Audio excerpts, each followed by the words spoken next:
김현정의 뉴스 쇼.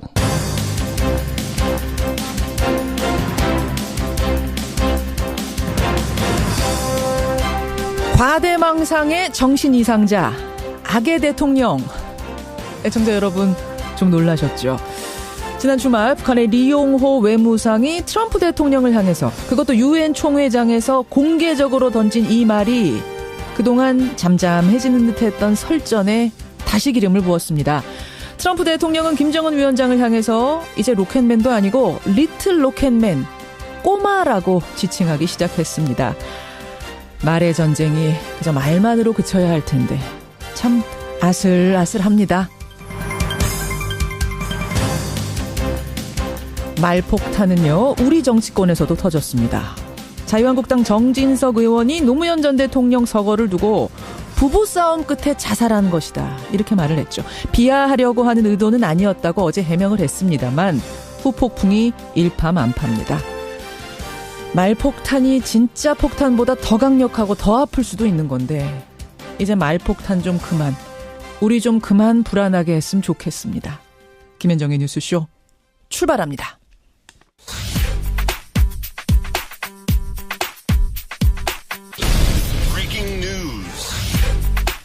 김현정의 뉴스쇼가 주목한 오늘의 포인트, 김정훈 기자 나와 있습니다. 어서 오세요, 김 기자. 네네. 월요일 아침입니다. 첫 포인트 뭐부터 볼까요? 네, 김광석 사건 수사에 돌입을 했습니다. 예, 가수 고 김광석 씨의 죽음, 또 그 딸의 죽음에 얽힌 의혹들, 수사가 이번 주에 본격화가 되는 거예요? 그렇습니다. 주말 동안 이번 사건에 대한 수사 주체가 결정이 됐고요.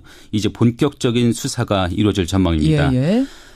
김광석의 아내 서혜순 씨에 대한 고발로 시작된 이번 수사죠. 예. 서울경찰청 광역수사대가 맡았습니다. 근데 어느 한 경찰서 수사팀이 아니라 광역수사대가 맡았다는 것은 이참에 모든 의혹을 가리겠다는 경찰의 의지를 내보이는 것이기도 그러니까 하죠. 대규모 인력이 투입된다는 의미인 거죠? 그렇습니다. 예. 집중적으로 본격적으로 수사를 해보겠다는 것이죠. 예. 핵심은 자살한 것으로 알려진 김광석의 타살 의혹, 그리고 그가 남긴 곡들의 저작권 소송 문제입니다. 예. 미국에 있는 것으로 알려졌던 김광석의 딸이 10년 전에 숨진 것으로 드러나면서 의혹은 일파만파되기도 했고요. 이에 대해서 서혜순 씨는 당당히 조사받겠다. 예. 또 살인자 취급을 받았으니 법적 대응을 하겠다, 이렇게 밝히기도 한 상태네요. 그리고 이상호 기자, 안민석 의원 등을 인권위에 제소하겠다, 이런 입장도 주말 사이에 밝힌 상태인데 서혜순 씨는 지금 출국 금지된 상태죠? 네, 그런 조치가 내어진 상태입니다. 예, 이번 주에 수사가 본격화되면 아마 유족부터, 김광석 씨 유족부터 차례로 이렇게 소환이 될 것 같습니다. 조사가 될 것 같습니다. 저희도 계속 전해드리도록 하죠. 다음 포인트 갑니다. 네, 김명수호의 출범 사법개혁의 시작입니다. 우여곡절 끝에 국회 인준받은 김명수 대법원장, 오늘 0시를 기해서 임기가 시작이 됐어요. 그렇습니다. 오늘 0시부터 임기가 시작이 됐고요. 근데 김명수 대법원장의 취임은 단순히 사법부 수장의 교체만을 의미하는 건 아닙니다. 앞으로 재임 동안 대법관 13명의 임명을 지청하고요.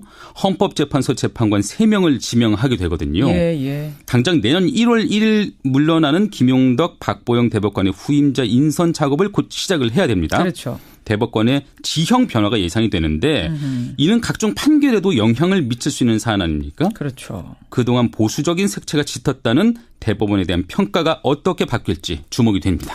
법원에 부는 변화의 바람, 이걸 좀 지켜보죠. 다음 포인트 갑니다. 네, NLL 넘은 무력 시위, 방아쇠에 얹힌 손가락입니다. 그러니까 미국의 전략 폭격기 B-1B가 북한의 턱밑까지, 그러니까 이북 깊숙이까지 진입을 한 거예요? 네, 그렇습니다. 공해상에서 일어나긴 했지만요. 예. 한국 전쟁 이후 처음 있는 일이에요. 이렇게 깊이 들어간 게. 맞습니다.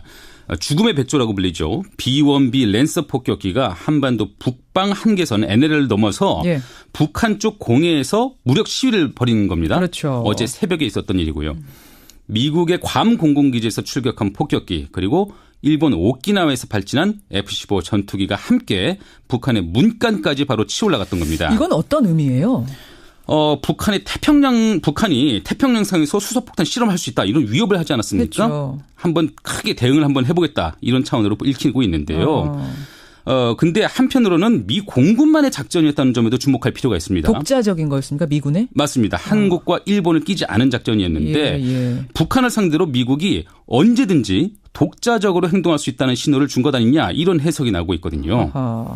미국과 북한이 뭐 북한의 완전 파괴, 또 사상 최고 초강경 대응 이렇게 위기를 고조시킬 수 있는 데까지 고조시킨 상태인데도 예. 그 위기감의 끝이 어딘지 아직 헤아리기도 어렵네요. 진짜 아까 그러셨잖아요. 방아쇠 손가락에 얹힌 형국이다. 네. 참 걱정스럽습니다.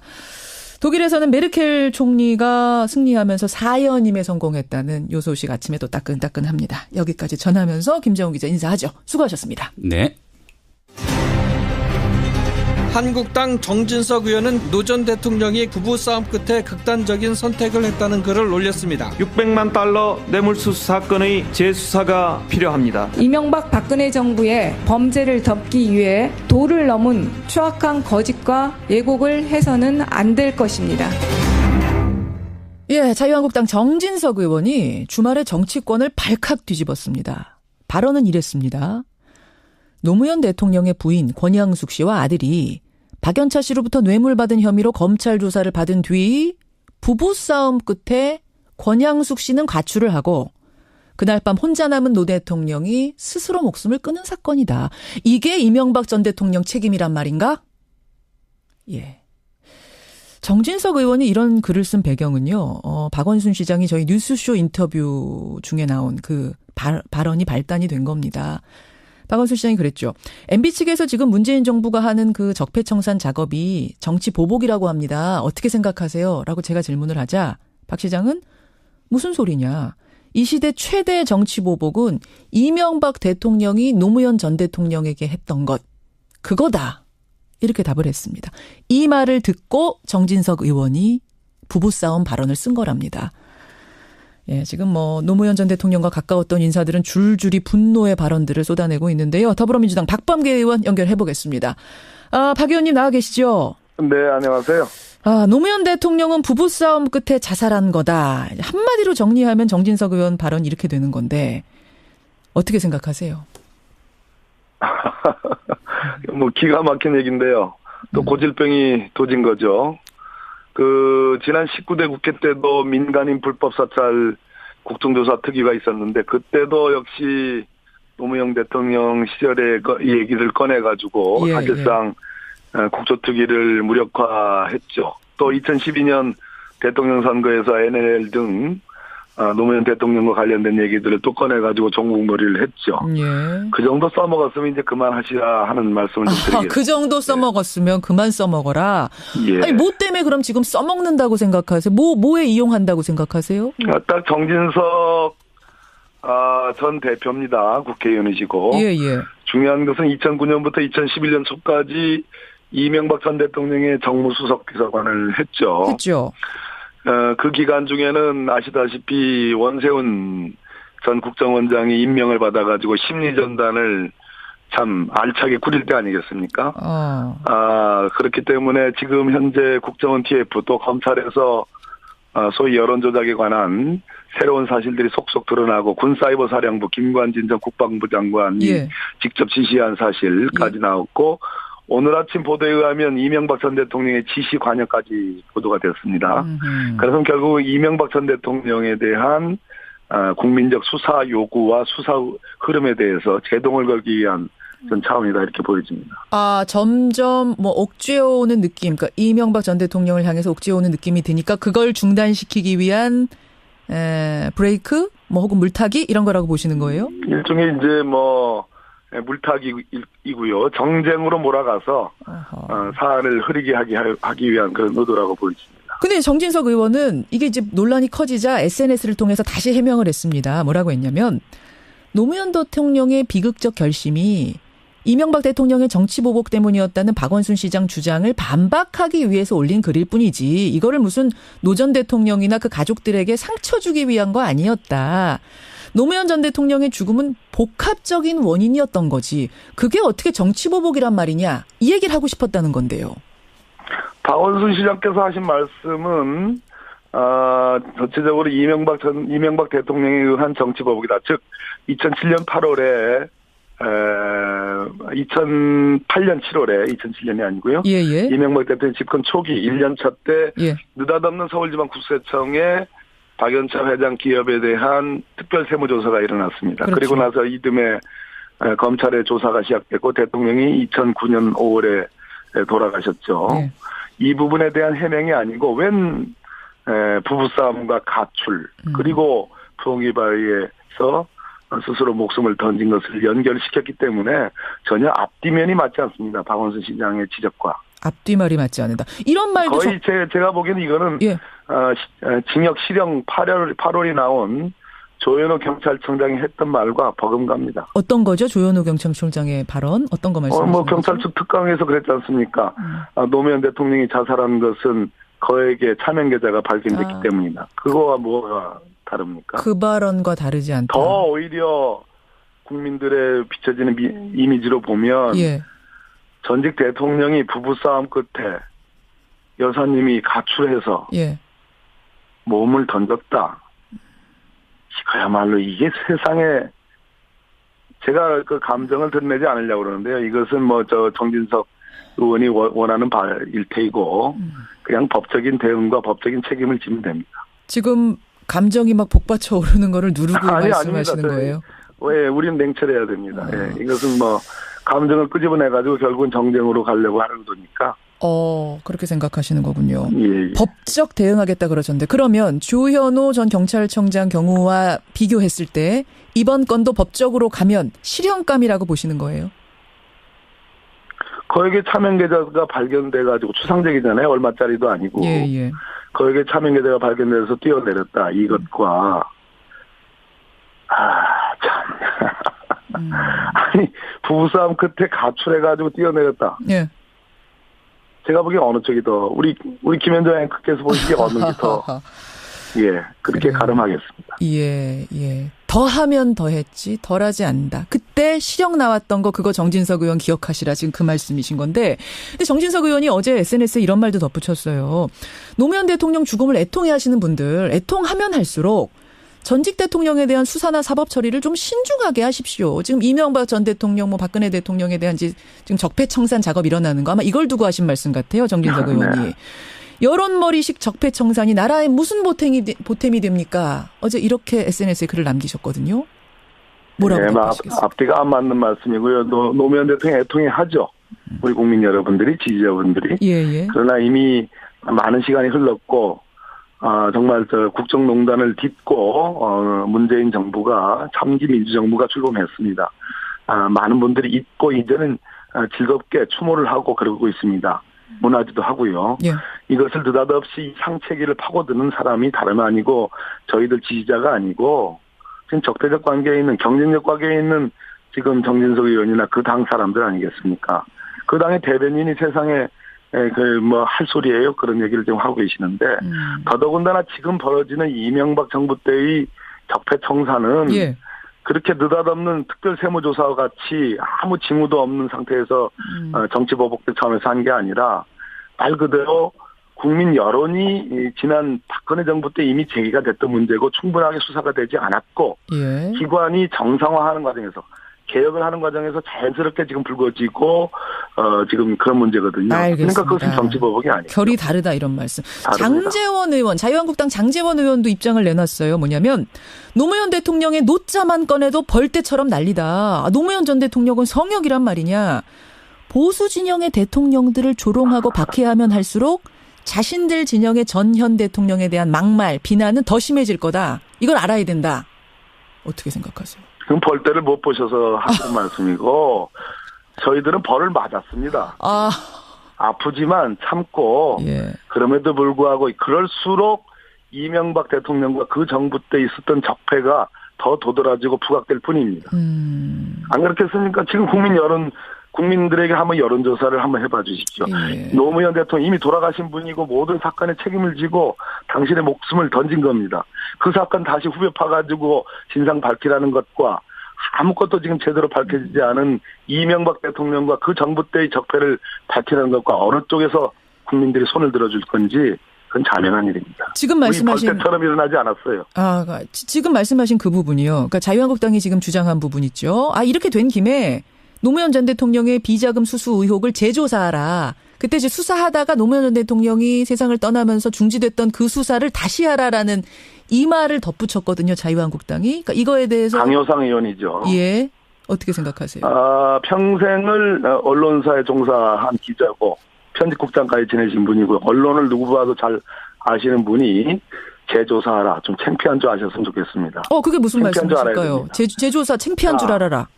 그 640만 불 검찰 조사해가지고 대통령이 돌아가셨습니다. 예. 그 사건의 몸통이라면 몸통이지요.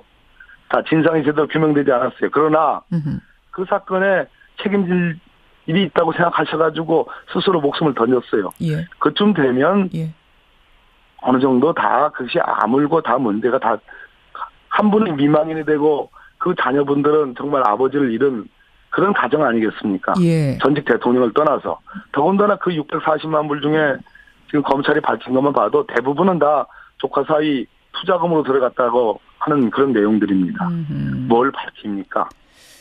참 창피한 줄 아셨으면 좋겠습니다. 창피한 줄 알아라. 지금 이제 뭐 정진석 의원이 SNS 상으로는 이렇게 해명 글을 올렸습니다만 다른 방식으로 정식 사과를 해야 한다고 보세요? 혹은 하면 또 받아주실 건지 뭐 이것들도 궁금하네요.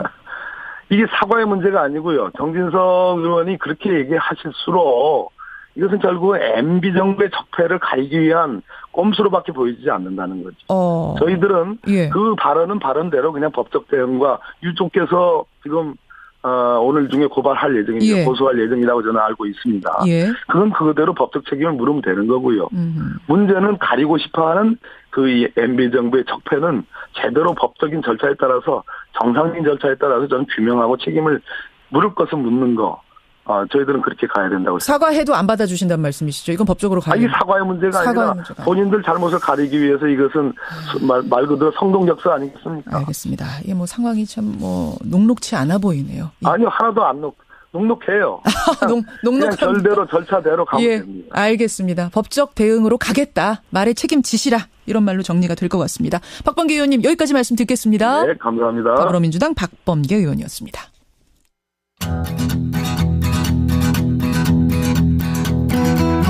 김현정의 뉴스쇼는 청취자 여러분의 참여로 이루어집니다. 트위터, 페이스북, 레인보우 게시판, 그리고 단문 50원, 장문 100원의 유료 문자 샵 1212, 우물정 1212 통해 참여하실 수 있습니다.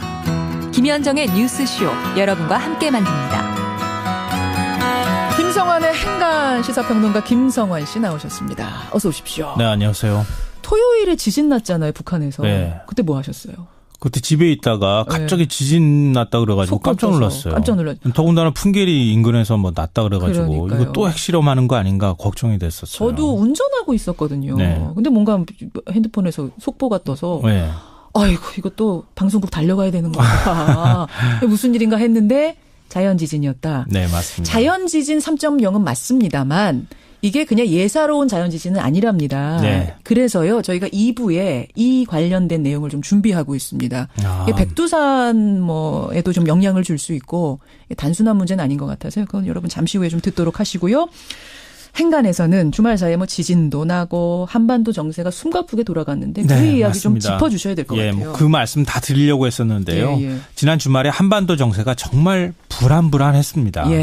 뭐 앞서 지진 말씀도 해주셨죠. 그리고 트럼프와 김정은이 서로를 향해서 말폭탄을 막 쏟아내서 전 세계 정세를 흔들어놨죠. 미국은 보란 듯이 죽음의 백조라고 불리는 비안비 전략 폭격기를 출격시켜서 북한을 압박했습니다.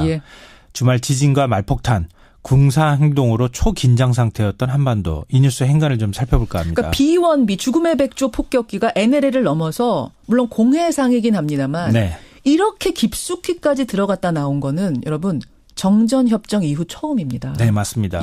그래서 더 상황이 심각하다 이런 얘기가 나오는 건데요. 또 심각한 점이 있습니다. 미국의 독자적인 군사행동이었다는 점인데요. 물론 우리와 상의를 했다. 알렸다고는 사전에 알렸다고는 하는데 행동 자체는 독자적인 겁니다. 왜냐하면 그동안에 비연비가 출격했을 때는 우리나라 공군 전투기가 호위를 하면서 같이 움직였거든요. 그런데 이번에는 아니었습니다. 이번에는 미군 전투기가 직접 호위해서 자기들이 군사행동을 했다고 하는 점이 굉장히 주목될 수밖에 없는데요. 또 이 시각에 북한 리용호 외무상이 유엔 총회장에서 연설을 하고 있었거든요. 그때 연설을 하면서 뭐라고 했습니까? 군사적 공격 기미가 보일 때는 가차없는 선제 행동을 하겠다고 경고를 했거든요. 문재인 대통령은 청와대에서 긴급 국가안전보장회의 전체회의를 열었는데요. 예. 이것도 주목될 수밖에 없는 게 북한의 구체적인 도발 행동이 없는 상황에서 NSC 전체회의가 열린 건 이게 처음 있는 일입니다. 아, 그래요? 네. 그러니까 상황을 이만큼 엄중하게 바라봤다고 하는 뭐 방증이라고 할 수 있는데요. 이렇게 지난 주말은 한반도 정세가 긴장이 최고조에 달했던 시기였다 이렇게 볼 수 있습니다. 주말에 날씨 얼마나 좋았어요. 그래서 네. 다들 나들이 나가서 평화롭게 즐기고 있을 그 무렵에 이런 일들이 다 벌어지고 있었던 거예요. 동시다발적으로 터졌군요. 네. 예, 한반도 주말에 초긴장 상태였습니다. 이 뉴스의 행간 이면 들어가 보죠. 첫 번째 행간은 말이 아닌 행동에 돌입했다입니다. 그렇게 보세요. 네. 그동안 미국과 북한 서로를 향해서 많은 비난을 주고받았잖아요. 예. 군사행동도 많이 했습니다. 했죠. 하지만 그건 링 주변을 빙빙 돌면서 서로를 향해서 비난하거나 말폭탄을 쏟아내는 수준이었는데요. 근데 요 며칠 사이에 벌어진 일은 그런 차원을 뛰어넘는 수준이었다는 겁니다. 그러니까 트럼프 대통령이 뭐 김정은 위원장을 향해서 로켓맨이라고 하고 이제 그냥 로켓맨도 아니고 리틀 로켓맨. 꼬맹이. 아주 비아냥거리는 그렇죠. 말투를 이제 트위터에 이제 글을 올리면서 그렇게 했는데요. 김정은 위원장은 또 불망나니 깡패 뭐 이렇게 얘기를 했거든요. 그 정도가 아니고요. 정신 이상자라는 표현까지 했어요. 그 리용호 외무상은 네, 트럼프를 맞아요. 두고. 그러니까 이거는 말폭탄 수준이었을 것이다. 우리는 그렇게 생각을 했는데 주말을 지나면서 양상이 달라진 겁니다. 미국이 독자적인 군사 행동을 하기 시작했다는 거예요. 예. 이거는 말이 아니라 행동으로 우리가 뭔가를 할 수 있다. 그동안에 미국이 여러 가지 북한에 대해서 옵션을 갖고 있다고 얘기했는데 그런 옵션 중에 하나가 이런 것일 수 있다는 거를 실제로 보여줬다고 하는 겁니다. 그러니까 지금까지는 이제 눈에서 한 30cm 떨어진 곳에서 왔다 갔다 했다면 눈 앞까지 온 거예요. 그렇죠. 한 10cm 앞까지 비원비가 온 겁니다. 그러면 실제로 찔릴 것 같다고 북한은 지금 위협감을 느낄 수밖에 없잖아요. 그럼 눈에는 눈, 이에는 이. 북한은 어떤 초강경 조치를 할 것인가, 군사적 행동이 나올 가능성이 높아졌다는 겁니다. 이제 그게 위험하고 우리가 불안한 지점인 건데, 자, 두 번째 행간도 보겠습니다. 두 번째 행간은 아무도 말릴 수 있는 국가가 없다입니다. 트럼프와 김정은의 폭주를 말릴 국가가 없다? 네. 뭐 흥정은 붙이고 싸움은 말리라 이런 말이 있는데 지금은 말릴 수 있는 사람이 아무도 없다는 거예요. 왜냐하면 트럼프 대통령이 유엔 연설을 할 때 트럼프 대통령 보좌관들이 김정은 개인은 공격하지 마십시오. 굉장히 뜯어 말렸다 그럽니다. 그래요? 예. 말 안 들었네요, 그럼. 예. 미국 언론에서 지금 이렇게 보도하고 있는데요. 유엔 연설문에 완전 파기한다. 뭐 이런 문구는 애시당초 들어가 있지 않았는데 트럼프가 직접 거기다가 그런 문구를 써놨다는 겁니다. 예. 그 문재인 대통령은 유엔 총회 연설에서 궁극적인 목적은 평화적인 해결이다. 이렇게 얘기를 했잖아요. 평화를 30번 넘게 얘기했어요. 그런데도 불구하고 트럼프 대통령은 전혀 그런 것을 의식하지 않고 얘기했다는 겁니다. 북한도 역시 마찬가지인데요. 중국이 경제 제재를 통해서 압박하겠다. 적극적으로 나서고 있는 상황 아니겠습니까? 밀무역도 차단하겠다. 그리고 대북 원유 수출도 이제 중단하겠다. 이런 식의 얘기를 하고 있는데 김정은 위원장은 거기에 신경 안 쓰고 그냥 도발적인 직접 성명을 냈다는 거예요. 중국말 안 들어요. 안 들어요. 지금 안 듣는 상황이 돼버린 거거든요. 뉴욕타임즈는 한국과 중국이 방관자로 밀려나고 있다 이렇게 보도를 하고 있습니다. 그런데 아주 중요한 분석이 그다음에 붙는데요. 뭡니까? 미국과 직접 상대하기를 바랐던 북한이 이제 목표를 달성했다 이렇게 얘기를 합니다. 북미, 김정은, 트럼프 이런 1대1 구도가 이제 만들어졌다는 얘기입니다. 참 마지막 행간은 뭡니까? 마지막 세 번째 행간은 그럼 평창 동계올림픽은요? 입니다. 평창 동계올림픽 잊고 있었는데 이제 얼마 안 남았어요 정말? 내년 2월 9일이에요 개막이. 근데 이런 분위기에서 과연 평창 동계올림픽 제대로 치를 수 있겠습니까? 지금 프랑스와 오스트리아가 우리 안전보장 해달라 이렇게 요구하고 있는 상황입니다. 전 세계에 있는 다양한 나라의 국가들 선수들이 우리 안전보장 안 되면 못 오겠습니다. 이런 일이 벌어지면 어떻게 되겠습니까? 그러니까 외부에서 한반도를 보는 거는 우리가 느끼는 것보다 더 불안하게 보더라고요. 그렇죠. 사실 우리 국민들은 그동안 많이 면역이 돼가지고. 맞습니다. 좀 덜 불안한데. 그러니까 한반도 긴장 상태의 최정점에는 바로 평창 동계올림픽이 있다는 이런 얘기가 되는 거죠. 자, 주말 사이에 벌어진 이 일들 김성환 씨가 요목조목 정리해 주셨습니다. 수고하셨습니다. 네, 고맙습니다. 청취자 손정수님, 해도 너무하네요. 고 노 대통령이나 그 가족에게 이게 할 말입니까? 소리 없는 살인이다라고까지 이분은 느끼신답니다. 많은 의견들 주시네요. 잠시 후 소개하죠. 2부로 갑니다.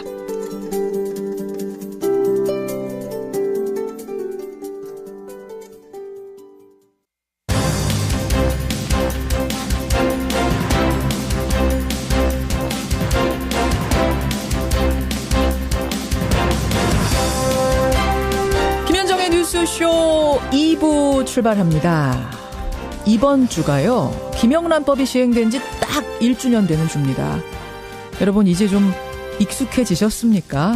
사실 지금도요. 3, 50 이 기준을 놓고 현실성이 있니 없니 유지돼야 하느니 바꿔야 하느니 논란이 뜨거운데요. 김영란법의 주인공 김영란 전 국민권익위원장은 어떻게 바라보고 있을까요? 김영란 교수, 김영란 전 위원장 오늘 첫 순서로 만나보겠습니다. 그리고 월요일에 코너죠. 이택수의 여론에서도 이 김영란법을 놓고 저희가 한번 여론조사를 주말 사이에 돌려봤습니다. 여러분은 어떻게 생각하시는지, 정말로 이 기준을 좀 조정해야 된다고 보시는 건지 여러분의 여론 확인을 해보죠. 일부에서도 제가 잠깐 예고를 해드렸습니다만 지난 토요일에 풍계리 인근 3점 인근에서 발생한 이 3.2 규모의 지진, 물론 자연 지진으로 밝혀졌습니다만 이 자연 지진은 6차 핵실험의 영향일 거라는 게 지금 전문가들의 분석입니다. 아니 20일 전에 발생한 6차 핵실험이 왜 자연 지진을 가져온 건지 일단 이것도 궁금하고요. 그다음에 이것으로 인해서 백두산의 마그마 폭발 가능성이 지금 얘기가 되고 있는데 이 연관성은 뭔지도 궁금합니다. 그리고 이런 식이라면 6차 핵실험의 영향으로 방사능 물질 같은 게 유출될 가능성은 없는지, 우리한테까지 영향을 줄 가능성은 없는지, 저는 이 세 가지가 궁금해졌습니다. 잠시 후에 전문가 만나보죠. 50원의 단문 100원의 장문 유료 문자입니다. 샵 1212 카톡 레인보우까지 열어놓고 출발합니다. 예, 오늘 28일이면 부정청탁금지법, 이른바 김영란법이 시행된 지 딱 1년이 됩니다. 법안의 도입 과정부터 참 뜨거웠죠, 이 김영란법. 1년 지나면서도 우리 사회에 참 커다란 변화와 파장을 몰고 왔는데요. 정치권에서는 이 김영란법의 가액 상향선 3, 50, 3만 원, 5만 원, 10만 원 기준을 10, 15로 바꿔야 한다는 법안 비롯해서 여러 가지 개정안들이 올라가 있습니다. 그만큼 여전히 뜨거운 관심의 대상이란 얘기죠. 자, 그렇다면 이분은 지난 1년을 어떻게 소회하고 계실까요?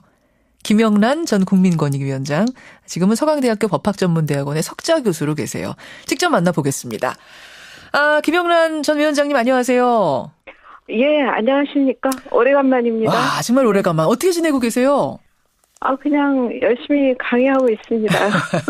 사실 전에 저하고 말씀하실 때는 김영란법이란 이름이 참 부담스러워요 그러셨어요, 저한테. 네. 지금도 여전히 부담스럽습니다. 네. 여전히 부담스러우세요. 사람들이 알고 나면 반응이 굉장히 달라져요. 그만큼 그래요. 이름값이라는 게 두려운 거더라고요. 연예인 아닌데 연예인보다 더 유명한 이름이 돼버린 김영란법, 김영란 교수님. 정식 명칭은 좀 길어요. 부정청탁 및 금품 등 수수의 금지에 관한 법률입니다. 1년이 딱 됐습니다. 소회가 어떠십니까? 여전히 이 법이 무사히 연착륙할 수 있을까 염려하고 있는 입장입니다. 아니, 지금 주변 보면은 그래도 다들 계산하시기 전에 혹은 또 선물하기 전에 경조사비 내기 전에 김영란법이라는 걸 다들 상기는 하거든요. 혹시 이 사람이 대상은 아닌가? 이런 것들을. 이 정도면 많이 자리 잡은 건 아닌가요? 네, 저는 그것이 너무 감사해요. 네. 이 법이 지향하는 바도 우리가 익숙해왔던 것을 의문을 좀 던져보자. 이거 이대로 가도 되는 것인가? 앞으로 우리 미래를 생각하면 그런 취지로 만든 법이거든요. 근데 다들 그렇게 해주시니까 너무 감사하고 있습니다. 그것이 자리 잡아가는 연착륙 과정이다. 점수로 매기자면은 지금 이 착륙 상황 1년 A 줄만 합니까? 어떻게 매기시겠어요? A는 아직 아닌 것 같은데요. A는. C는 넘어서지 않았나 싶거든요. 그럼 B네요? 글쎄요, 이제 B에서 A로 향해 가는 순간이 아닌가. B 플러스. 그렇게까지는 잘 모르겠습니다. 아주 신중하게 점수 매기세요, 지금 그러니까. 네, 왜냐면 제가 제 이름으로 불리는 법을 제가 점수 매긴다는 게 신중하지 않으면 정말 사람들이 받아들이기 어려울 것 같아요. 신중한 자세를 늘 가져야 될 것 같습니다, 저는. 네. A와 B 사이 정도로 지금 자리 잡아가고 있는 것 같다. 근데 이제 국회에서는 좀 다른 이야기들이 나옵니다. 취지를 공감하지 않는 건 아니다. 취지는 참 좋다. 그런데 네. 3, 5, 10. 식사 3, 선물 5, 경조사비 10이라는 기준이 너무 비현실적이다. 네. 10, 15로 바꾸자는 법안도 하나 나와 있고 또 한 가지 법안은 농축수산물은 제외시키자 김영란법에서 뭐 이런 법안도 나와 있습니다. 어떻게 보십니까? 3, 5, 10이든 뭐 10, 15든 그걸 허용하는 법이 아니라 원래는 무조건 공직자에게 금품을 주거나 부정한 청탁하는 건 다 금지하는 법입니다. 애초에는 아주 다만 금지. 예. 네네 부득이한 경우에 예. 이 정도는 뭐 부득이한 상황에서는 허용하는 것이지 그것은 허용하는 테두리 이런 식으로 받아들이면 좀 달라지거든요.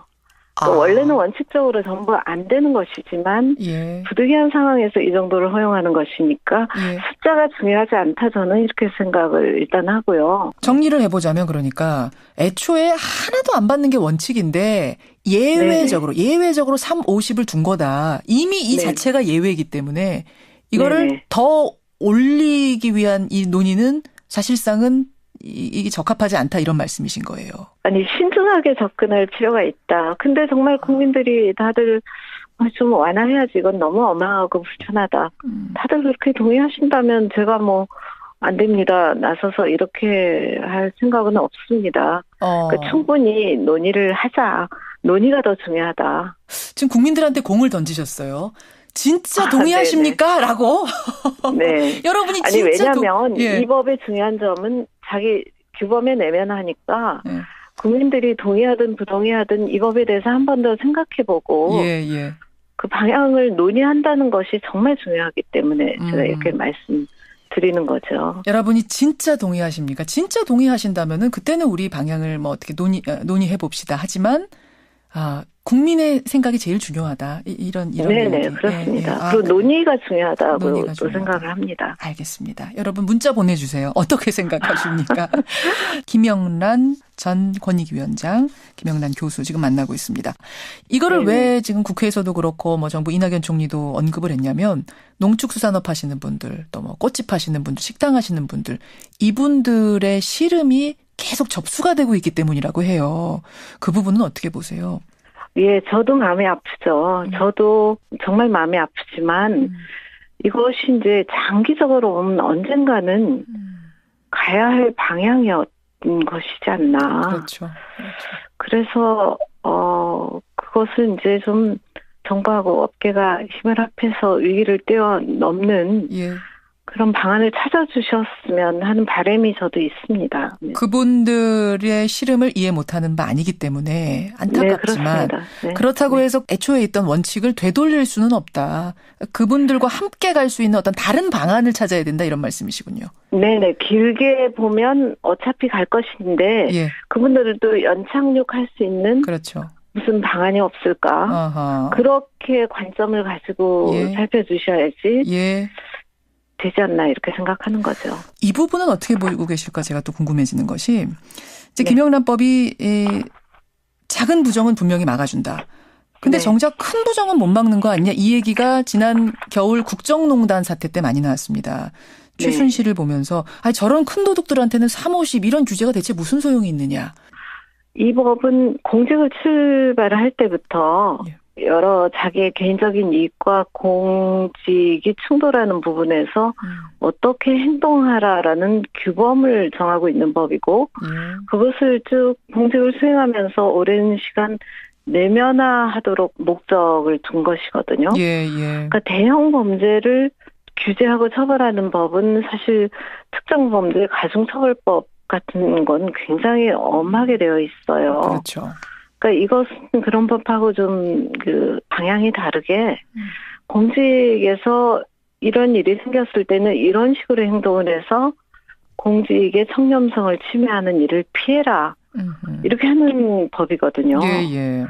그러니까 그 최순실 씨를 상대해야 되는 공직자가 많은 공직자들이 연루되어 있지 않습니까? 그렇습니다. 최순실 씨가 어떤 특정 병원을 봐달라는 부정한 청탁을 했을 때 어떻게 행동해야 하는가를 이제 계속 그 훈련하고 내면화되어 있었다면 많은 부분이 그래도 좀 피할 수도 있지 않았을까. 이렇게 생각을 해보는 거죠. 어떻게 보면 최순실 사태를 보면서 야 이래서 김영란법이 더 필요하겠구나라는 생각을 하셨겠어요. 네.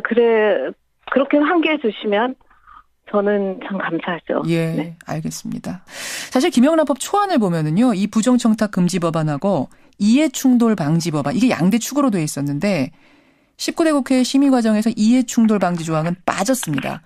근데 이해충돌 방지 조항, 이게 좀 쉽게 말하자면 건설 회사에 저희 남편이 다니고 있는데 제가 공무원이다 이러면은 건설과 관련된 이런 업무에서는 배제시키는 뭐 이런 법안인데 빠졌습니다. 예, 저만 안 하고 다른 공무원이 하면 되는 거죠. 그렇죠. 이거를 지금이라도 넣어야 된다는 소리가 큰데 이거 어떻게 보세요?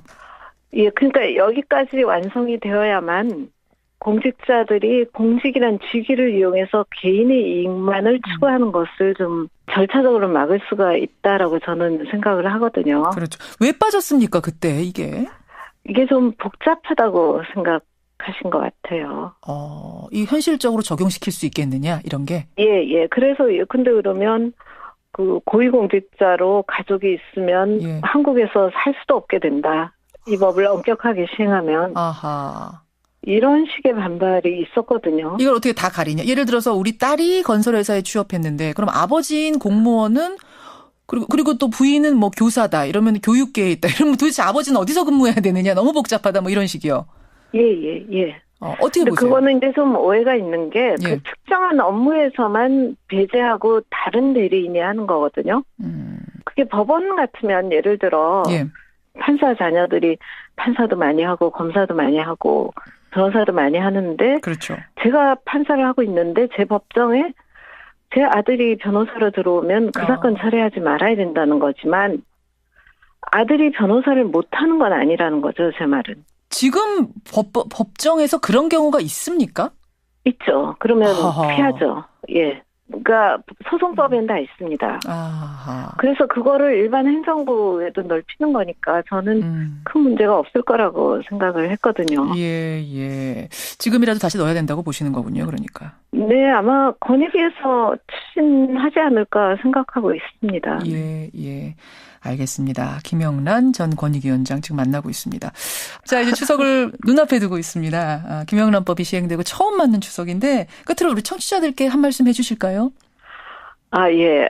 사실 이 법 때문에 눈물 흘리시는 분들이 또 많이 계시기 때문에 저는 늘 마음이 아픕니다. 아프니까 정말 우리가 추석을 앞두고 그분들한테 도움이 되는 그런 소비를 좀 해주시고 조금이라도 위로해 주셨으면 하는 마음이 강합니다. 네. 김영란법에 적용되는 그런 대상 말고 다른 사람한테 선물하고 내가 해 먹고 이럴 때는 좀 쓰세요, 여러분. 이런 거예요. 네네. 정말 고가의 선물도 좀 해주시고요. 고가의 선물도. 가족에게, 부모님께. 그렇죠. 어렵지만. 예. 그래서 그분들의 시름 때문에 이 방향 자체가 흐트러지지 않도록 그분들과 함께 갈 수 있는 이런 방안들 우리 고민해 봐야겠습니다. 김영란 전 위원장님도 추석 잘 보내시고요. 네네. 예. 앞으로도 이 김영란법이 연착륙할 수 있도록 종종 좋은 조언들 부탁드리겠습니다. 네, 감사합니다. 예, 고맙습니다. 김영란 전 권익위원장, 서강대학교 석좌교수였습니다.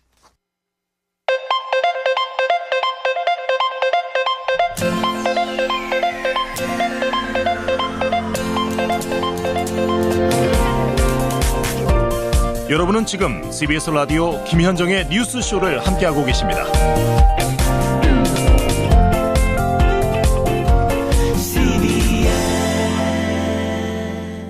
김영란 교수가 지금 국민적인 논의를 해보자 이러셨죠. 저희가 주말에 이택수 대표한테 이 문제를 부탁했습니다. 이거 국민들 여론조사 좀 돌려주세요. 김영란법 그대로냐 수정이냐. 수정이면 얼마나 수정이냐. 이 결과를 가지고 잠시 후에 이택수 대표가 나오십니다. 잠시 후에 그 결과 들어보시고요. 그 전에 먼저 이 얘기부터 해보겠습니다. 북한이 6차 핵실험을 한 지 이제 한 20여일 흘렀는데 지난 토요일에 자연지진이 하나 북한에서 발생을 했죠. 그 전에도 자연지진이 한 건 더 있었습니다. 전문가들 사이에서는 이 자연지진은 핵실험의 영향이다. 이런 얘기가 나오고 있습니다. 게다가 핵실험의 영향으로 백두산이 분화할 수 있다. 이런 문제가 계속 나오는데요. 점검을 해보겠습니다. 작년 2월에 북한 핵실험이 백두산의 분화를 촉발할 수도 있다는 논문을 발표한 분이세요. 연세대학교 지구시스템과학과 홍태경 교수 연결이 되어 있습니다. 홍 교수님 안녕하세요. 네, 안녕하세요. 지난 토요일에 지진, 이건 자연 지진이라고 결론이 났는데 네. 근데 그게 어떻게 6차 핵실험 영향입니까? 예, 자연 지진이라고 한 것은 핵실험 혹은 인공 발파가 아닌 다른 요인이라는 뜻에서 자연지진이라고 말한 것 같고요. 사실 엄밀히 얘기하자면 이 자연지진은 세 가지 요인에 의해서 만들어질 수 있습니다. 예? 하나는 갱도 붕괴를 생각할 수 있고요. 다른 하나는 산사태를 생각할 수 있고 다른 하나는 이 지구조 응력 배출이라고 해서 이 지진과 비슷한 현상인데요. 예. 이 세 가지 모두 핵실험에 의해서 유발된 것으로 추정되고 있는데요. 이 세 가지 중에서 어느 것인지는 아직까지는 확인이 안 되고 있는데 예. 다만 폭발이 아니라는 의미에서 자연지진이라고 발표된 것 같습니다. 그러니까 핵폭발은 아니니까 핵실험은 아니니까 자연지진이다라고 했지만 그 원인은 갱도가 붕괴되거나 산사태가 일어나거나 아까 응력에 뭐라 그러셨죠? 땅속에 이 힘이 쌓여 있는데요. 이곳은 예전부터 지진이 잘 발생하지 않던 곳이기 때문에 예. 오랫동안 많은 힘들이 애초에 쌓여 있던 곳입니다. 예. 그런데 이제 이 6차 핵실험이 워낙 강력하다 보니까 예. 곳곳에 많은 크랙이라고 하는 금을 만들어 놨고요.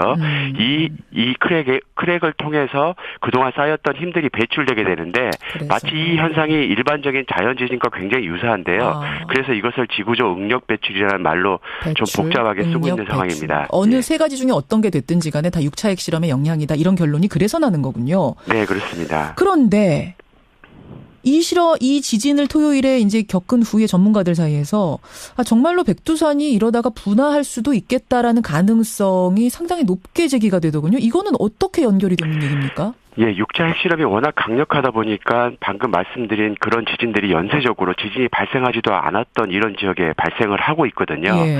그리고 그뿐만 아니라 6차 핵실험 당시에 중국과 이 북한의 접경지에 있는 도시들에서는 지진동이 너무 강해서 지진이 났다고 생각하고 피난한 사람들, 대피한 사람들도 굉장히 많았거든요. 맞습니다.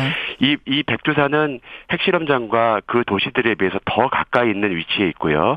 또 이 강한 이 지진파가 백두산 하부에 있는 마그마 방도 마찬가지로 똑같이 자극했을 거라고 생각을 하고 있습니다. 마그마 방이 뭐예요? 마그마 방? 예, 이 마그마 방이라고 하는 것은 화산 분할을 하기 위해서는 마그마가 일정 구간에서 모여 있는 구간이 있는데요.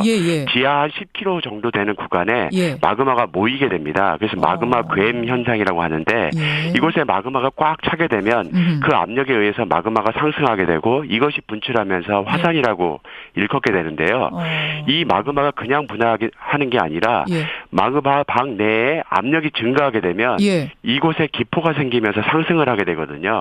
그런데 이 백두산 풍계리에서 있었던 이 핵실험이 워낙 강력하기 때문에 이 지진파가 통과하는 과정에서 이 마그마 방 내에 있는 입자를 흔들게 되고 이 입자가 진동하게 되면서 압력이 상승하게 되는 겁니다. 그래서 쉽게 설명을 드리자면 저희가 달걀 흰자를 빠르게 저으면 거품이 나는 것처럼 이 액체 상태에 있는 마그마 방에 만약 강력한 지진파가 진동을 하게 되면 바로 기포가 생기게 됩니다. 막 휘저어지니까 거기서 뽀글뽀글 기포가 생긴다는 거예요. 그렇습니다. 압력이 이 기포가 높아진다. 곧 화산 분화를 촉발하는 요인으로 작용하게 되거든요. 그래서 이런 현상들이 지금 백두산이 분화하지 않을지는 모르지만 이 압력이 이 안에 내재된 상태로 유지될 수 있고요. 만약에 추가적인 핵실험을 하게 되면은 그 압력에 추가가 되기 때문에 분화를 더 이르게 할 수 있는 가능성이 있습니다. 그런 내용이군요. 바로 그 내용이군요. 일단 백두산이 휴화산이냐 활화산이냐에서는 활화산 쪽으로 전문가들은 다 보고 계시는 거예요? 네, 그렇습니다. 1903년도에 마지막으로 분화한 기록이 남아 있고요. 그 이전에도 수차례 분화한 기록들이 남아 있습니다. 잘 아시다시피 1000년 전 분화는 굉장히 강력해서 이 동해를 건너 홋카이도 지역에 화산 제로만 5cm에 이르는 층을 또 만들어 놓기도 했거든요. 그만큼 활화산으로서 굉장히 강력한 화산인데 현재 이 마그마 방이 어떤 상태인지를 아직까지 모르는 게 그것이 문제입니다. 그게 문제예요. 만약 이번 같은 강력한 핵실험이 한 번 더 있다면 이거 뭐 어떻게 말을 해야 되나? 위험도가 훨씬 올라가는 겁니까, 그럼?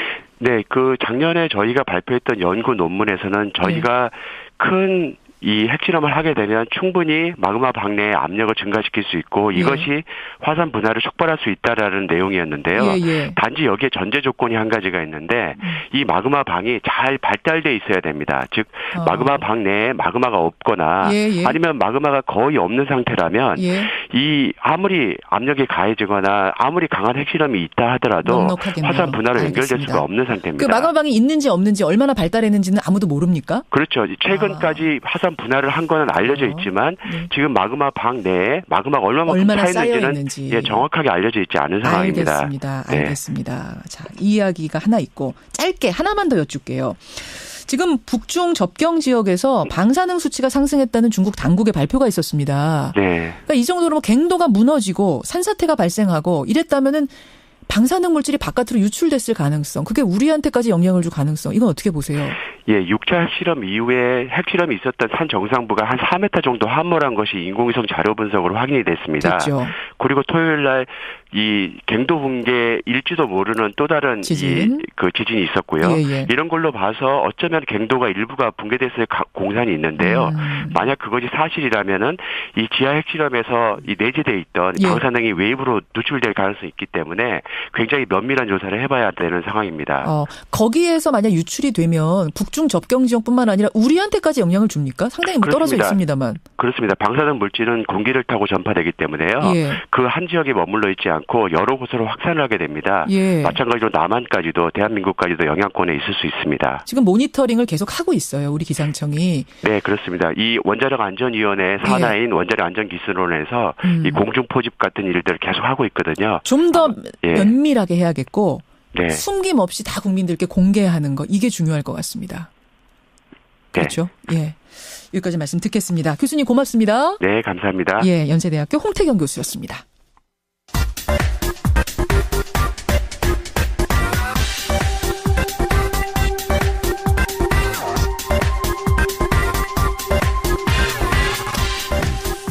최신 여론조사 결과를 열어보는 시간, 이택스의 여론, 리얼미터 이택스 대표 나오셨습니다. 어서 오십시오. 네, 안녕하세요.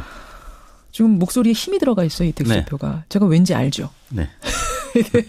여론조사, 리얼미터 여론조사가, 아니, 김명수 대법원장, 이제 대법원장 됐네요, 오늘부로. 대법원장 인준 표결을 정확하게 맞췄어요. 사실 이제 맞췄다고 하기보다는 국회가 김현정의 뉴스쇼 여론조사를 그대로 있는 그대로 잘 반영을 했다, 이렇게 긍정평가를 해야 될 것 같은데요. 잘 듣고 참고한 거죠. 네. 지난주 저희가 발표했던 스페셜 이슈가 김명수 대법원장 인준 표결에 대한 찬반이었는데 당시에 53.3%의 찬성이었는데 그랬어요. 국회에서 298명이 투표를 해서 160명, 53.7%의 찬성률을 나타내서 거의 동률로 나타났습니다. 소수점 첫째 자리 떼고 딱 맞춘 거예요. 그러니까 그렇습니다. 53. 작년 12월 8일 날 탄핵 찬반 조사 결과에서도 당시에 78%의 찬성 의견이 나타났었는데 국회 표결에서 300명 중에서 234명이 찬성을 해서 78. 정확하게 78% 딱 맞췄거든요. 동률로 나타난 적이 있었는데 이게 저희 리얼미터 조사도 그렇지만 김현정 뉴스쇼랑 이렇게 조합이 되면은 항상 이렇게 정확하게 국회가 반영해 준다는 게 그러게요. 자화자찬 한번 했습니다, 여러분. 근데 이거는 우리의 힘이 아니라 국민들이 참 무서울 정도로 정확하세요. 그러니까 상황을 이렇게 분석을 해서 딱 맞춰주시는 게 선거 때 민심 드러나는 거 봐도 우리 알잖아요. 참 놀라운 국민들의 촉입니다. 자, 그래요. 여기까지 일단 칭찬은 스스로 칭찬은 여기까지 하고 부지런히 들어가겠습니다. 김영란 전 대법관과 인터뷰 들으셨죠? 이택스 대표도. 보면서 들었습니다. 김영란 전 대법관이 이랬습니다. 350 기준, 이거 국민들이 논의할 필요 있다고 하면 논의해봄직하죠. 논의합시다 이러셨거든요. 저희가 주말에 논의했습니다, 여러분과. 여론조사 돌려봤습니다. 네, 지난주 금요일 22일에 전국 19세 이상 성인 9,727명에게 접촉을 해서 최종 506명이 응답을 완료했습니다. 5.2%의 응답률이었고요. 무선 전화 면접과 유무선 자동응답 혼용 방식이었고 표본 오차는 95% 신뢰 순에서 플러스 마이너스 4.4%포인트였는데요. 저희가 다음과 같이 물었습니다. 이달 말로 부정한 청탁이나 금품 수수를 금지하는 김영란법의 도입 1년을 맞습니다. 김영란법에 식사 3만 원, 선물 5만 원, 경조사 10만 원 기준으로 화훼 농가와 축산업계가 피해를 보고 있다는 주장이 있는데요. 선생님께서는 현재의 김영란법에 대해 어떻게 생각하십니까? 어떻게 생각하십니까? 1번. 현행대로 유지하거나 강화하는 것이 바람직하다. 예. 두 번째가 현행대로 유지하되 국내산 농축산물에만 예외를 적용하는 것이 바람직하다. 예. 세 번째는 식사 10만 원, 선물 10만 원, 경조사 5만 원 등으로 개정하는 것이 바람직하다. 기준액 개정하는 게 바람직하다. 그렇습니다. 이렇게 물었는데 가장 많이 나온 응답은 현행 유지 또는 강화 의견. 첫 번째 보겠습니다. 41.4%가 응답을 했고요. 41.4%가 현행 유지 아니면 오히려 더 강화하자 이쪽에 투표하셨습니다. 두 번째는 국내산 농축산물에만 예외를 적용하는 것이 좋겠다. 그리고 나머지는 현행대로 유지하자. 이 의견이 25.6%로 나타났고요. 2위는 국내산 농축산물만 좀 김영란법에서 제외시키자 이런 얘기인 거죠. 네. 예외 적용이란. 예. 네. 그리고 마지막으로는 식사 10만 원, 선물 10만 원, 경조사 5만 원 등으로 기준을 좀 재조정하자. 라는 의견이 25.3%로 예외 적용하자는 두 번째 응답과 거의 비슷한 수준으로 나타났습니다. 기준액 상한선을 좀 조정하자 25.3%. 그래요. 그럼 이제 개개로 보면 김영란법 현행 유지나 강화가 41.4로 1위를 했지만 조금 어떤 식으로든 조정은 하자는 거를 합치면 이게 꽤 많은데요? 그렇습니다. 현실적인 부분을 고려해야 한다는 의견이 두 번째와 세 번째 보기였는데 합치면은 50%가량으로 나타났고 그러네요. 또 반면에 유지를 하자라는 의견이 아까 첫 번째가 41.4였고 두 번째도 농축산물은 예외를 두고 나머지는 유지하자는 의견이기 때문에 그 두 의견을 또 묶으면 67%. 그러니까 3명 중에 두 분가량은 여전히 유지해야 된다는 의견을 나타내고 있는 반면에 또 현실적인 부분도 고려해야 된다는 의견. 또 2번과 3번을 묶으면 한 2명 중에 1명가량이 또 조정도 필요하다 이런 의견을 나타냈습니다. 눈에 띄는 포인트가 있습니까? 어떻게 분석을 좀 해보셨어요? 당연히 이제 직업별로 조금 다른 입장을 나타냈는데요. 직업별로. 사무직과 또 무직 이쪽에서는 현행 유지 강화 의견이 이제 높게 나타난 반면에 가정주부, 그다음에 노동직, 그다음에 농림업 종사자들은 국내 농축산물 예외 유지 의견이 상대적으로 높게 나타났고요. 역시. 네, 연령대별로는 30대와 40대는 현행 유지 강화 의견이 높은 반면에 그 대기업 임원들이나 아니면 중소기업 자영업자 등이 많은 50대에서는 국내산 농축산물에만 예외를 적용하자라는 의견이 상대적으로 높게 나타났습니다. 그래요. 이거 참 그래요. 여러분의 의견 잠깐 보겠습니다. 1373님은 재래시장에 계시나 봐요. 재래시장 다 죽었습니다. 하루 매상이 80만 원씩. 무슨 가게 하세요? 1373님 80만 원씩 매상이 이분은 줄었답니다. 반면에 임순남님은 도대체 왜 건드리자는 거죠? 아니 그 밥은 비싼 걸로 얻어먹고 지역 구경, 경조사비 뭐 이런 것들 이해 불가합니다 하면서 반대하는 목소리 들어오고 좀 더 보내주십시오. 어떻게 조사하셨어요? 네, 방금 모두의 설명은 드렸고요. 조사기관은 아까 말씀을 드렸고요. 그런가요? 그런가요? 그래요. 이 김영란법에 대한 국민들의 이 의견은 우리 조사뿐만 아니라 좀 더 넓게 한번 해볼 필요는 있겠어요. 아까 김영란 대법관도 중요한 건 김영란 대법관이 그랬잖아요. 받지 말라는 게 방점이지 공무원들. 받으라는 게 방점이 아닙니다. 따라서 3, 50, 5, 50, 10, 15 이게 중요한 게 아니라는 거. 그 원칙이 중요하다는 얘기 저는 굉장히 잘 들리더라고요. 잘 조사하셨습니다. 정리의 조사로 가보죠. 이번 주 문재인 대통령 지지도 조사 어떻습니까? 네, 문재인 대통령이 취임 20주차 지지율이었는데요. 지난주 1.5%포인트 하락한 65.6%로 4주 연속 하락세를 보였는데요. 낙폭은 크지 않았습니다만 아무튼 4주 연속 하락세를 보였습니다. 역시 이 안보 문제, 그다음에 또 인사 문제가 여진이 계속 이어지고 있는 건데 다만 일간 지표에서는 목요일 날 저점을 찍고 금요일 날 유엔 외교 행보를 보이면서 금요일 날은 하락세를 멈춘 것으로 나타났는데요. 사실 월요일 날 워낙 낮은 채로 시작을 했습니다. 지난주 대비 3%포인트 빠진 64.5%로 시작을 해서 지지율이 전체적으로 좀 하락세를 보일 수밖에 없었는데요. 지난주 금요일에 발표된 한국갤럽 조사에서는 1%포인트 오른 수치 70%를 다시 회복을 했는데 저희 조사는 월, 화, 수, 목, 금 5일간 조사하는 것이고 갤럽은 화, 수, 목 3일간 조사하는 것이기 때문에 조금의 차이는 있었습니다만 아무튼 그 낙폭은 조금 둔화되는 모습을 나타냈습니다. 추이가 항상 중요하다고 제가 말씀드리죠. 보겠습니다. 73.1, 69.1. 67.1에서 이번 주 65.6. 네. 그런데 일별로 봤을 때는 이번 주 목요일에 바닥을 찍고 올라왔다. 네. 요것에서 이제 이 대표는 그래도 바닥은 이제 찍은 거 아닌가? 네. 뭐 안정기로 보시는 거예요. 하락세. 네. 근데 이제 주말에 이제 아까 행간에서도 언급을 했었던 예. 또 미국의 전투기가 또 독자적으로 출격하면서 또 안보 불안감이 여전히 맞아요. 계속되고 있기 때문에 이번 주에 또 어떻게 될지는 지켜봐야 될 것 그렇죠. 같습니다. 문재인 대통령 보면은 그러니까 가장 큰 적이 안보 문제네요. 그렇습니다. 결국은 그거에 따라서 지지율이 계속 움직입니다. 네. 정당 지지율은요? 민주당이 50.7%로 지난주 대비 1.4%포인트 올랐습니다. 3주 만에 민주당 지지율은 상승을 했고요. 예. 자유한국당 지지율이 16.8%로 지난주 대비 1.6%포인트 빠졌는데요. 지금 그 김명수 대법원장 국회 인준 저지 입장을 밝힌 것도 있고 또 하나는 MB 정부의 국정원 블랙리스트. 지난주에 검찰 수사가 본격화됐죠. 예, 예. 문성근 씨, 김미화 씨, 권혜연 씨, 김민선 씨 등이 많은 언론에 보도가 됐습니다. 피해자 조사를 받고 있는 등 지금 그 박근혜 정부에 이어서 이명박 정부의 블랙리스트가 자유한국당 지지율에 악재로 작용하고 있는 것 같고요. 그래요? 바른정당이 반면에 한국당 지지율이 빠진 그만큼을 흡수를 해서 1.4%포인트 오른 6.4%로 3위로 올라섰습니다. 그다음에 국민의당이 5.5%로 0.3%포인트 빠졌고요. 예. 정의당이 5.2%로 0.6%포인트 빠졌습니다. 여기도 역시 추이를 봐야 됩니다. 네. 민주당이 뭐 조금씩이지만 계속 빠졌어요. 요 사이에. 네. 빠지다가 이번 주에 반등. 반면에 자유한국당은 요 사이에 계속 올랐어요. 조금씩. 네. 오르다가 이번 주에 하락세로 또 반등. 결국 요 계기는 이제 적폐청산 작업 계속되면서 과거 정부의 안 좋은 것들 네. 드러나면서 이게 영향을 준 거라고 보시는 거군요. 그렇습니다. 자유한국당과 바른정당은 보수의 파열을 두고 지금 서로 간에 지지율을 뺏어가는 형국인데요. 예, 자유한국당이 이제 오르면 바른정당이 떨어지고 또 자유한국당이 떨어지면 바른정당이 오르는데 아무튼 그 적폐 청산과 관련해서 바른정당이 보수지만 또 개혁적인 이미지를 갖고 있기 때문에 좀 올랐고요. 국민의당은 협치냐 협잡이냐 뭐 이런 논란이 있었죠.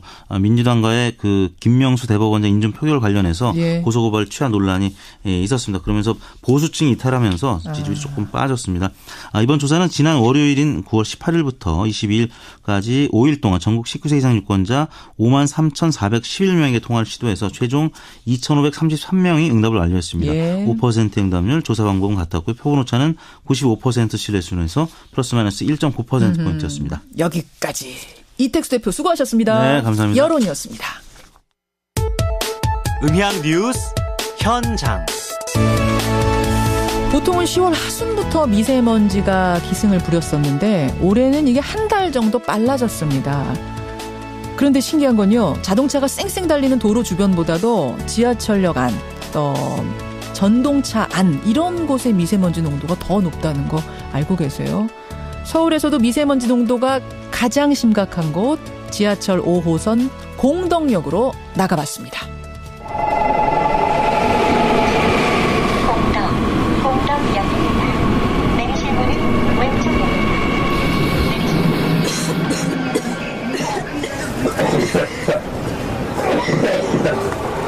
여기 차가 많은데 공동역에는 내 공개 나무는 없지 빌딩만 있지 차는 뭐 5개 손이 다 있지 다 모여서 제가 지하철을 많이 장시간 타고 그러기 때문에 거의 이비인후과를 일주일에 한 번은 꼭 가요. 그러니까 그 미세먼지 때문에 이게 비염이 발생해가지고 코가 막히고 그냥 말도 못해요. 진짜 안 좋아요. 코를 풀잖아요. 코를 하루에 진짜 한 200번은 풀어요. 이 정도면 뭐 용무원한테 얘기해보고 안 그러셨어요? 엄청 많이 했죠. 청소하시는 분들이 닦는 걸 봐요. 보면 4개 역사가 지나가잖아요. 그러니까 유동인구가 너무너무 많아요. 그러니까 어쩔 수 없어요. 그거. 늦은 오후가 되면 애기 주먹만한 그런 먼지들이 굴러다녀요. 매장으로 들어와요. 네, 오늘 미세먼지가 기승을 부리고 있습니다. 서울은 지금 초미세먼지 농도가 매우 나쁜 단계를 나타납니다. 처음에는 이제 뭐 1, 2년은 모르는데 나중에 이게 나타난다 그러고 매일 이제 염려는 하죠. 나이도 있고. 목이 벌써 간질간질하고 이런 피부 자체도 이렇게 근질근질 먼지에 알러지처럼 눈도 안과를 갔어요. 그랬더니 먼지가 많아서 그런다 그래. 미세먼지 때문에. 근데 이제 우리들은 이제 뭐 어디다가 뭐 얘기하고 하소연할 데도 없으니까. 차하지 마세요. 출입문 닫습니다. 항상 여기 계속 저 심할 땐 계속 마스크 쓰고 있어야 돼요. 한 7년, 8년 전하고 지금하고는 완전 틀려요. 지금 더 심해집니다. 그러니까 다른 데보다 더 개선해야겠죠? 더 개선해야겠죠? 4배로? 지금보다 훨씬 더 좋은 공기를 숨 쉬고 싶어요. 그러니까 서울 공덕역은요, 4개의 지하철 노선이 만나는 환승역이다 보니까 유동인구가 상당히 많고 환기 잘 안 되고 이게 이유인 겁니다. 매장 운영하는 상인분들이 특히 저는 걱정이네요. 아기 주먹만한 먼지가 나온다니 참 이게 무슨 일입니까? 가을 온 건 반가운데 이 반갑지 않은 미세먼지 때문에 걱정이네요. 미세먼지 없는 천고마비를 꿈꾸면서 음향뉴스 현장이었습니다.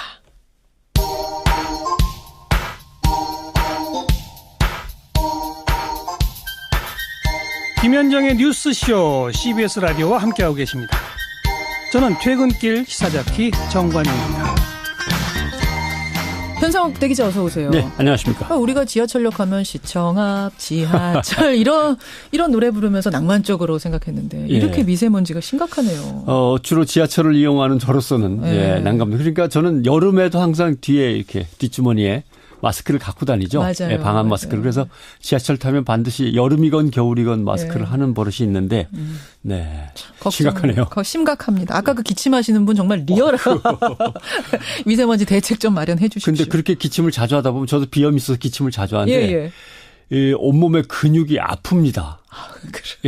기침하고 재채기 할 때 그 온몸이 팡팡 이렇게 울리는 맞아요. 대단합니다. 건강 조심하셔야죠. 시급합니다. 김영란 전 권익위원장과의 인터뷰 들으시고 민경현님. 김영란법 덕분에 아이들 학교 갈 때도 당당하게 선생님 만납니다. 선생님들도요. 선물 없는 거 당연히 여기시다 보니까 편안히 상담 이뤄질 수 있는 게 제일 좋습니다. 이런 분 계세요. 3404님도 현행 유지해 봅시다. 몇 년 해보지도 않았는데 뭘 벌써 바꾼다고 합니까? 반면에 6527님. 저는 꽃집을 합니다. 김영란법 우리나라에 꼭 필요하다고 생각하고 이 법 통과돼야 된다고 이분은 그러셨던 분이래요. 근데 정말 시행하고 나니까 매출이 70%가 떨어졌습니다. 개정 좀 해주세요. 동감하지만 좀 개정해달라. 이런 분들 오세요. 이런 문자를 또 소중히 여깁니다. 소수 의견까지 우리가 존중을 해서 어떤 게 가장 취지 살리면서 훼손하지 않으면서 모두가 공감할 수 있는 길인가 고민을 해봐야겠습니다. 정진석 의원의 막말 파동이 하여튼 주말 내내 뜨거웠는데요. 박범계 의원과 인터뷰 들으시고 8923님. 이명박 대통령을 향하고 있는 이 검찰의 칼날을 무디게 하기 위해 의도적으로 흘린 발언 아니냐. 2720님. 참 어이가 없다. 무례하다. 9415님도 뭐 삼류 드라마도 아니고 이런 막말하는 정치인들 정신 못 차린다. 이런 문자가 뭐 아주 따갑게 들어오는데요. 변상태 기자. 오늘 기자 수첩에서도 이 막말 얘기를 좀 해보신다고요. 정진석 의원의 막말로 지금 뭐 논란과 파문이 주말 내내 말씀하신 대로 뜨거웠는데 얘기를 해봐야겠습니다. 비극적인 죽음을 선택한 지도자와 그 유가족들을 향해서 어떻게 그렇게까지 얘기를 할 수 있느냐. 근데 그런 막말을 하는 이유는 뭘까 이제 생각을 해보는 거죠. 저는 이제 그게 궁금했어요. 이런 얘기를 하면 부부싸움 끝에 노무현 전 대통령이 자살한 거다. 이런 얘기를 하면 어떤 비판이 올지를 정진석 의원이 몰랐을 리가 없잖아요. 사선 의원이. 근데 왜 그랬을까? 제가 계산을 해보면 그래도 남는 게 있어요. 남는 걸 한번 계산을 해보겠습니다. 돌아오는 건 비난뿐이고 남는 게 없으면 정치꾼으로서는 그렇게 할 수가 없는 거거든요. 없죠. 첫 번째. 간단하게 단순 노출 효과라는 게 있습니다. 뭡니까? 좋아하는 사람이 있어요. 그 옆에 가서 자꾸 얼쩡거려요. 그럼 그 사람 눈에 띄는 횟수가 많아지면 많아질수록 데이트로 이어질 가능성이 높아집니다. 많이 노출될수록 호감이 커진다는 거. 부정적인 감정이 커지는 게 아니고. 그래서 애당초 너무 싫어하고 미워하는데 자꾸 눈에 띄면 무서워지거나 지긋지긋해지겠지만 그런 역효과의 가능성은 있지만 중도의 입장이거나 처음 만나는 입장에서는 자꾸 눈에 띄면은 정이 갑니다. 일단 싫은 사람이 얼증되면 그것만 아니라면. 이거 스토커고 정말 지긋지긋하게 싫어지지만 그런 입장이 아닌 경우라면 중도의 감정이었다면 자꾸 얼찐거리는 게 훨씬 더 도움이 된다. 긍정적인 거죠. 왜냐하면 처음에 별 볼 일 없다고 여기거나 조금 부담스러웠는데 자꾸 눈에 띄면 좋아지는 걸 뭐에 비유하냐면 에펠탑에 비유합니다. 뭐예요? 처음 지을 때 프랑스 사람들이 되게 싫어했어요. 프랑스식도 아니고 파리와 어울리지도 않고. 맞아요. 그런데 이렇게 욕을 하다가 매일 보니까 친숙해집니다. 그리고 좋아하게 됩니다. 에펠탑 이걸 에펠탑 효과라고 하는데 예를 들면 어머니가 해준 찌개와 반찬 맛에 늘 끌려요. 예. 그리워하고. 왜냐하면은 늘 먹다 보니까 그 맛이 긍정적으로 평가돼 있고 행복한 추억에 연결돼서 얽혀 있으니까 그렇습니다. 사실은 뭐 인류 맛집에서 하는 것이 훨씬 잘할 수 있는 건데 예. 안 그렇죠. 그래서 정치인들이 자꾸 노이즈 마케팅이라도 한번 언론에 그럼요. 나오는 게 낫다라고 얘기하는 게 그래서 예. 그런 거예요. 자기가 죽었다는 기사 빼고는 무슨 기사든 나오는 게 낫다는 얘기가 그래서 나오는 거예요. 그러니까 홍준표 의원 대표도 막말 많이 하죠. 정진석 의원, 박지원 의원도 뭐 쓴소리 많이 합니다. 예, 예. 이런 정치인들은 자꾸 언론에 오르내리면 인지도도 높아지지만 인지도가 또 언론 노출 횟수가 높아지면서 이미지도 긍정적인 쪽으로 많이 간다. 그러니까 노이즈 마케팅이라도 마케팅이 낫다라는 말을 뭐 조금은 이해하겠습니다만 예. 이거는 지금 너무 심한 막말이잖아요. 비극적인 죽음을 맞은 대통령을 두고 다른 것도 아니고 부부싸움하고 홧김에 몸을 던졌다. 이거는 역효과 날 거 아닙니까? 또 하나 살펴볼 게 있습니다. 그래서 예. 시간과 경과 형태의 효과라는 게 있는데 그건 뭡니까? 처음에는 당연히 막말을 부정적으로 판단하죠. 어떻게 저럴 수 있냐. 정말 나쁜 사람이야. 그렇죠. 이렇게 얘기할 수 있는데 그러다가 결국 잊혀집니다. 잊혀졌다가 1년 뒤에나 2년 뒤에 선거할 때쯤 다시 떠오르는 효과가 있는데 그걸 잠복 효과라 그러고 잠복 효과. 또는 잠들었다가 깨어날 때에 나타나는 효과라 그랬고 수면자 효과라고 하는데 잠들기 전에 틀림없이 그 사람 너무 심하네. 정말 좋지 않은 사람이야 라고 했는데 나중에 깨어나고 나면은 해리 현상이 일어난다는 거예요. 해리 현상이 뭐예요? 해리라는 건 해체할 때 해자고요. 예. 격리할 때 리자가 됩니다. 그러니까 흩어져서 떨어져 나간다는 뜻이죠. 해체되어서. 예, 그러니까 노무현 대통령 관련해서는 유서나 예. 관련자 진술, 출처의 신빙성에 대해서 사람들이 너무나 잘 알고 있잖아요. 그렇죠. 그러니까 정진석 의원의 말은 완전히 잘못된 말이야 라고 비판적으로 인식했는데 예. 1년쯤 지나서 지방선거할 때나 2년쯤 지나서 총선거할 때 다시 깨어나면은 예. 이런 복잡했던 그 신빙성 자료 근거들에 대한 얘기는 머릿속에서 떨어져 나가고 남아있는 건 간단한 부부싸움. 요거만 이제 딱 남는 거죠. 부부싸움이란 이미지만 머릿속에 콱 그렇죠. 남아서 예.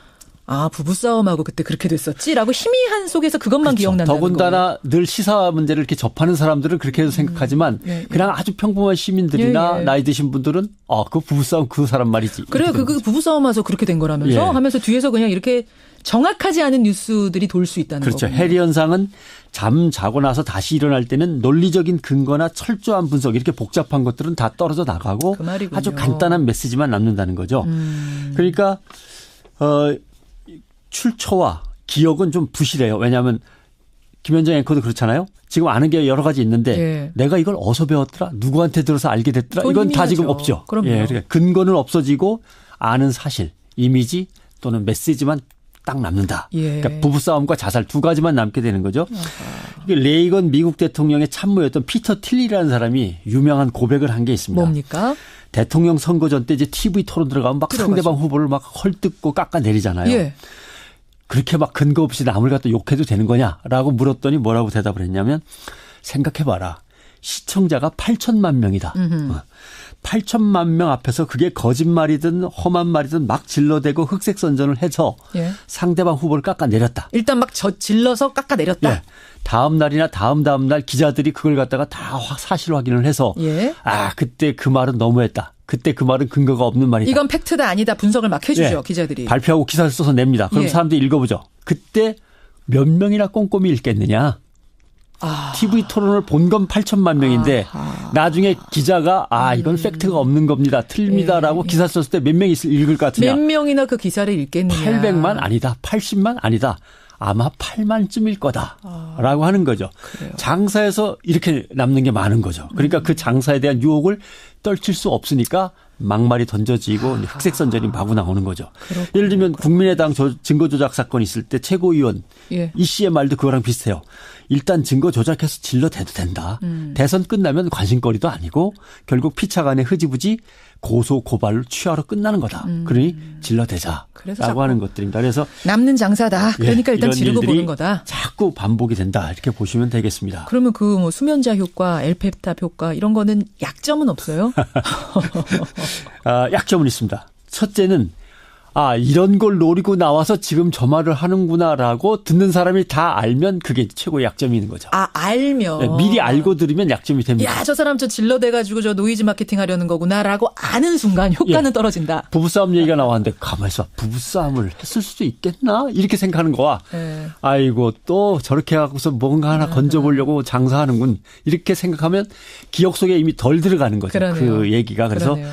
국민이 미리 알고 듣거나 보는 것이 제일 큰 약점입니다. 이 문제에서. 예. 그다음에 그 자리에서 받아들인 걸 거부하고 기억 창고에서 빼버려야 된다. 빼버린 사람. 저 친구 나와갖고 지금 완전히 거짓말했다.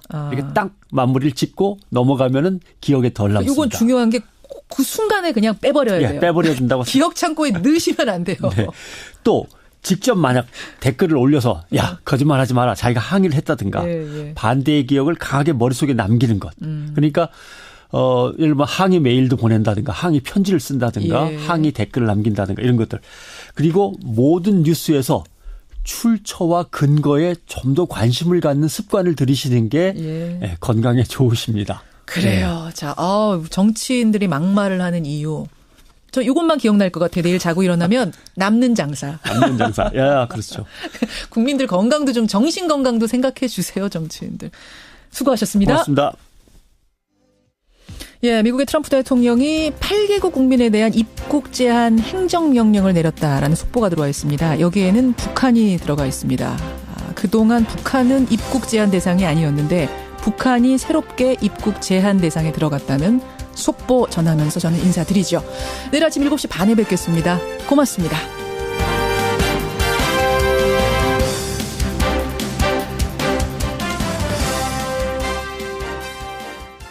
노무현 대통령의 노자만 꺼내도 벌떼처럼 난리다. 노무현 전 대통령은 성역이란 말이냐. 보수 진영의 대통령들을 조롱하고 박해하면 할수록 자신들 진영의 전현 대통령에 대한 막말, 비난은 더 심해질 거다. 이걸 알아야 된다. 어떻게 생각하세요? 그럼 벌떼를 못 보셔서 하시는 말씀이고 저희들은 벌을 맞았습니다. 아프지만 참고 그럼에도 불구하고 그럴수록 이명박 대통령과 그 정부 때 있었던 적폐가 더 도드라지고 부각될 뿐입니다. 안 그렇겠습니까? 지금 국민들에게 한번 여론조사를 한번 해봐 주십시오. 노무현 대통령 이미 돌아가신 분이고 모든 사건에 책임을 지고 당신의 목숨을 던진 겁니다. 그 사건 다시 후벼 파가지고 진상 밝히라는 것과 아무것도 지금 제대로 밝혀지지 않은 이명박 대통령과 그 정부 때의 적폐를 밝히라는 것과 어느 쪽에서 국민들이 손을 들어줄 건지 그건 자명한 일입니다. 지금 말씀하신 벌떼처럼 일어나지 않았어요. 지금 말씀하신 그 부분이요. 그러니까 자유한국당이 지금 주장한 부분 있죠. 이렇게 된 김에 노무현 전 대통령의 비자금 수수 의혹을 재조사하라. 그때 이제 수사하다가 노무현 전 대통령이 세상을 떠나면서 중지됐던 그 수사를 다시 하라라는 이 말을 덧붙였거든요. 자유한국당이. 그러니까 이거에 대해서 강효상 의원이죠. 예. 어떻게 생각하세요? 평생을 언론사에 종사한 기자고 편집국장까지 지내신 분이고 언론을 누구보다도 잘 아시는 분이 재조사하라. 좀 창피한 줄 아셨으면 좋겠습니다. 그게 무슨 말씀이실까요? 재조사 창피한 줄 알아라. 그 640만 불 검찰 조사해가지고 대통령이 돌아가셨습니다. 예. 그 사건의 몸통이라면 몸통이지요. 다 진상이 제대로 규명되지 않았어요. 그러나 그 사건에 책임질 일이 있다고 생각하셔가지고 스스로 목숨을 던졌어요. 예. 그쯤 되면 어느 정도 다 그것이 아물고 다 문제가 다 한 분이 미망인이 되고 그 자녀분들은 정말 아버지를 잃은 그런 가정 아니겠습니까? 전직 대통령을 떠나서.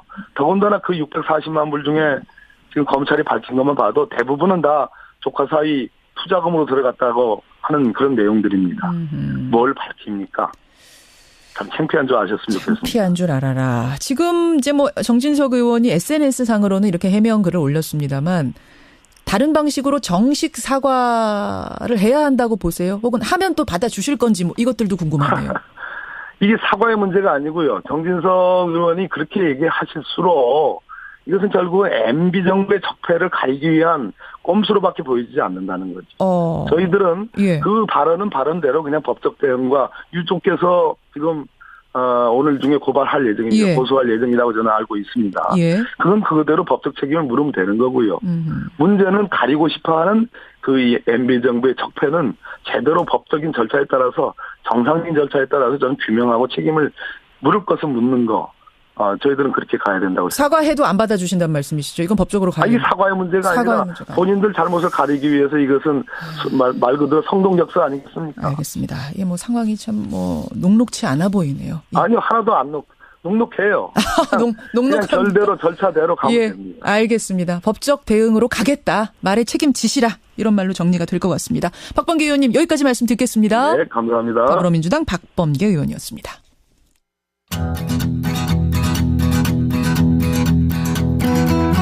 김현정의 뉴스쇼는 청취자 여러분의 참여로 이루어집니다. 트위터, 페이스북, 레인보우 게시판, 그리고 단문 50원, 장문 100원의 유료 문자 샵 1212, 우물정 1212 통해 참여하실 수 있습니다.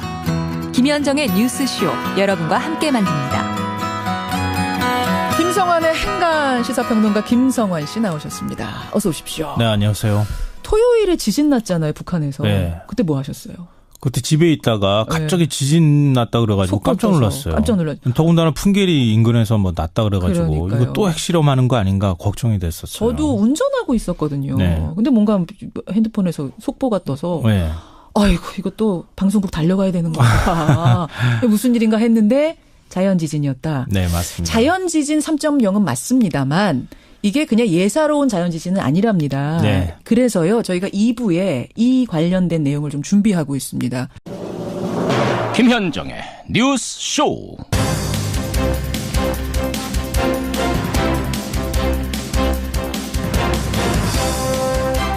과대망상의 정신 이상자, 악의 대통령.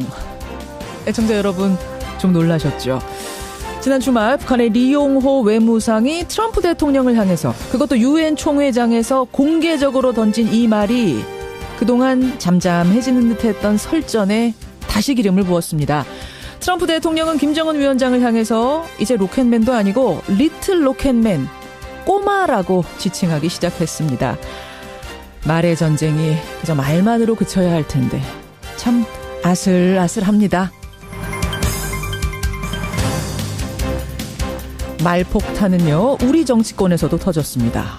자유한국당 정진석 의원이 노무현 전 대통령 서거를 두고 부부싸움 끝에 자살한 것이다, 이렇게 말을 했죠. 비하하려고 하는 의도는 아니었다고 어제 해명을 했습니다만 후폭풍이 일파만파입니다. 말폭탄이 진짜 폭탄보다 더 강력하고 더 아플 수도 있는 건데 이제 말폭탄 좀 그만, 우리 좀 그만 불안하게 했으면 좋겠습니다. 김현정의 뉴스쇼 출발합니다.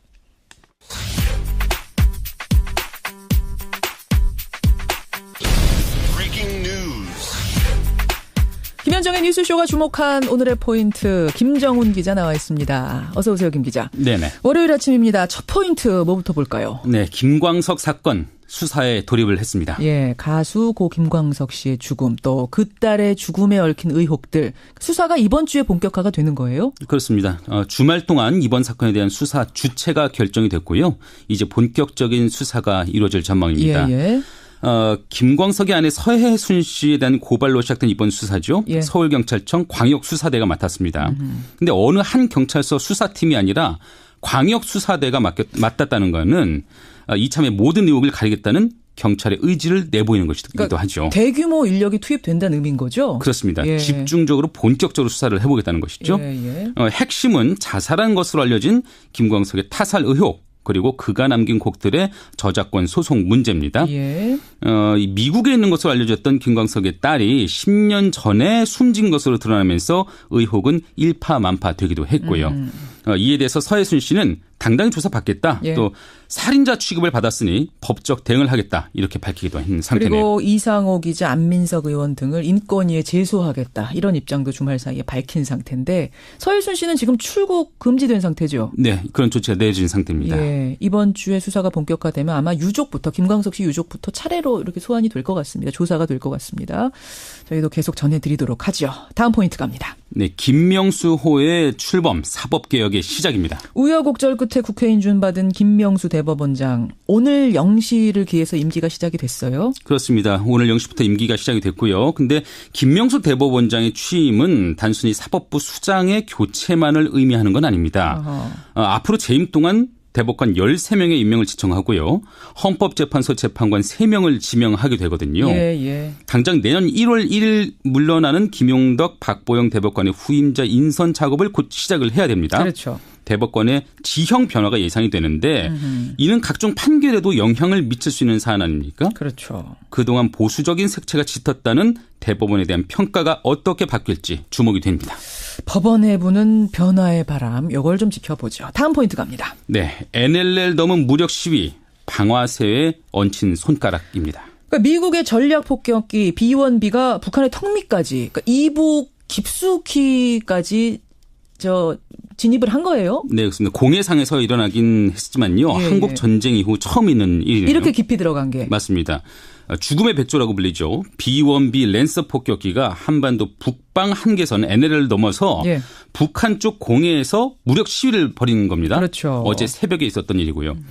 미국의 괌 공군기지에서 출격한 폭격기 그리고 일본 오키나와에서 발진한 F-15 전투기가 함께 북한의 문간까지 바로 치고 올라갔던 겁니다. 이건 어떤 의미예요? 논란이 커지자 SNS를 통해서 다시 해명을 했습니다. 뭐라고 했냐면 노무현 대통령의 비극적 결심이 이명박 대통령의 정치보복 때문이었다는 박원순 시장 주장을 반박하기 위해서 올린 글일 뿐이지 이거를 무슨 노 전 대통령이나 그 가족들에게 상처 주기 위한 거 아니었다. 노무현 전 대통령의 죽음은 복합적인 원인이었던 거지. 그게 어떻게 정치보복이란 말이냐. 이 얘기를 하고 싶었다는 건데요. 박원순 시장께서 하신 말씀은 전체적으로 이명박 대통령에 의한 정치보복이다. 즉 2007년 8월에 2008년 7월에 2007년이 아니고요. 이명박 대통령 집권 초기 1년차 때 느닷없는 서울지방국세청에 박연차 회장 기업에 대한 특별 세무조사가 일어났습니다. 그렇죠. 그리고 나서 이듬해 검찰의 조사가 시작됐고 대통령이 2009년 5월에 돌아가셨죠. 이 부분에 대한 해명이 아니고 웬 부부싸움과 가출 그리고 부엉이바위에서 스스로 목숨을 던진 것을 연결시켰기 때문에 전혀 앞뒤면이 맞지 않습니다. 박원순 시장의 지적과. 앞뒤말이 맞지 않는다. 이런 말도 거의 제가 보기에는 이거는 징역 실형 8월이 나온 조현호 경찰청장이 했던 말과 버금갑니다. 어떤 거죠? 조현호 경찰청장의 발언? 어떤 거 말씀하시는 거죠? 경찰 측 특강에서 그랬지 않습니까? 노무현 대통령이 자살한 것은 거액의 차명 계좌가 발견됐기 때문이다. 그거와 뭐가 다릅니까? 그 발언과 다르지 않다. 더 오히려 국민들의 비춰지는 이미지로 보면 전직 대통령이 부부싸움 끝에 여사님이 가출해서 몸을 던졌다. 그야말로 이게 세상에 제가 그 감정을 드러내지 않으려고 그러는데요. 이것은 정진석 의원이 원하는 바일 테이고 그냥 법적인 대응과 법적인 책임을 지면 됩니다. 지금 감정이 막 복받쳐 오르는 거를 누르고 말씀하시는 거예요? 왜 우리는 냉철해야 됩니다.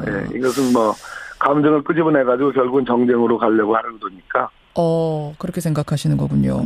법적 대응하겠다 그러셨는데 그러면 조현호 전 경찰청장 경우와 비교했을 때 이번 건도 법적으로 가면 실형감이라고 보시는 거예요? 거액의 차명 계좌가 발견돼가지고 추상적이잖아요. 얼마짜리도 아니고. 거액의 차명 계좌가 발견돼서 뛰어내렸다. 이것과 참. 아니 부부싸움 끝에 가출해가지고 뛰어내렸다. 제가 보기엔 어느 쪽이 더 우리 김현정 앵커께서 보시기에 어느 게 더 그렇게 가름하겠습니다.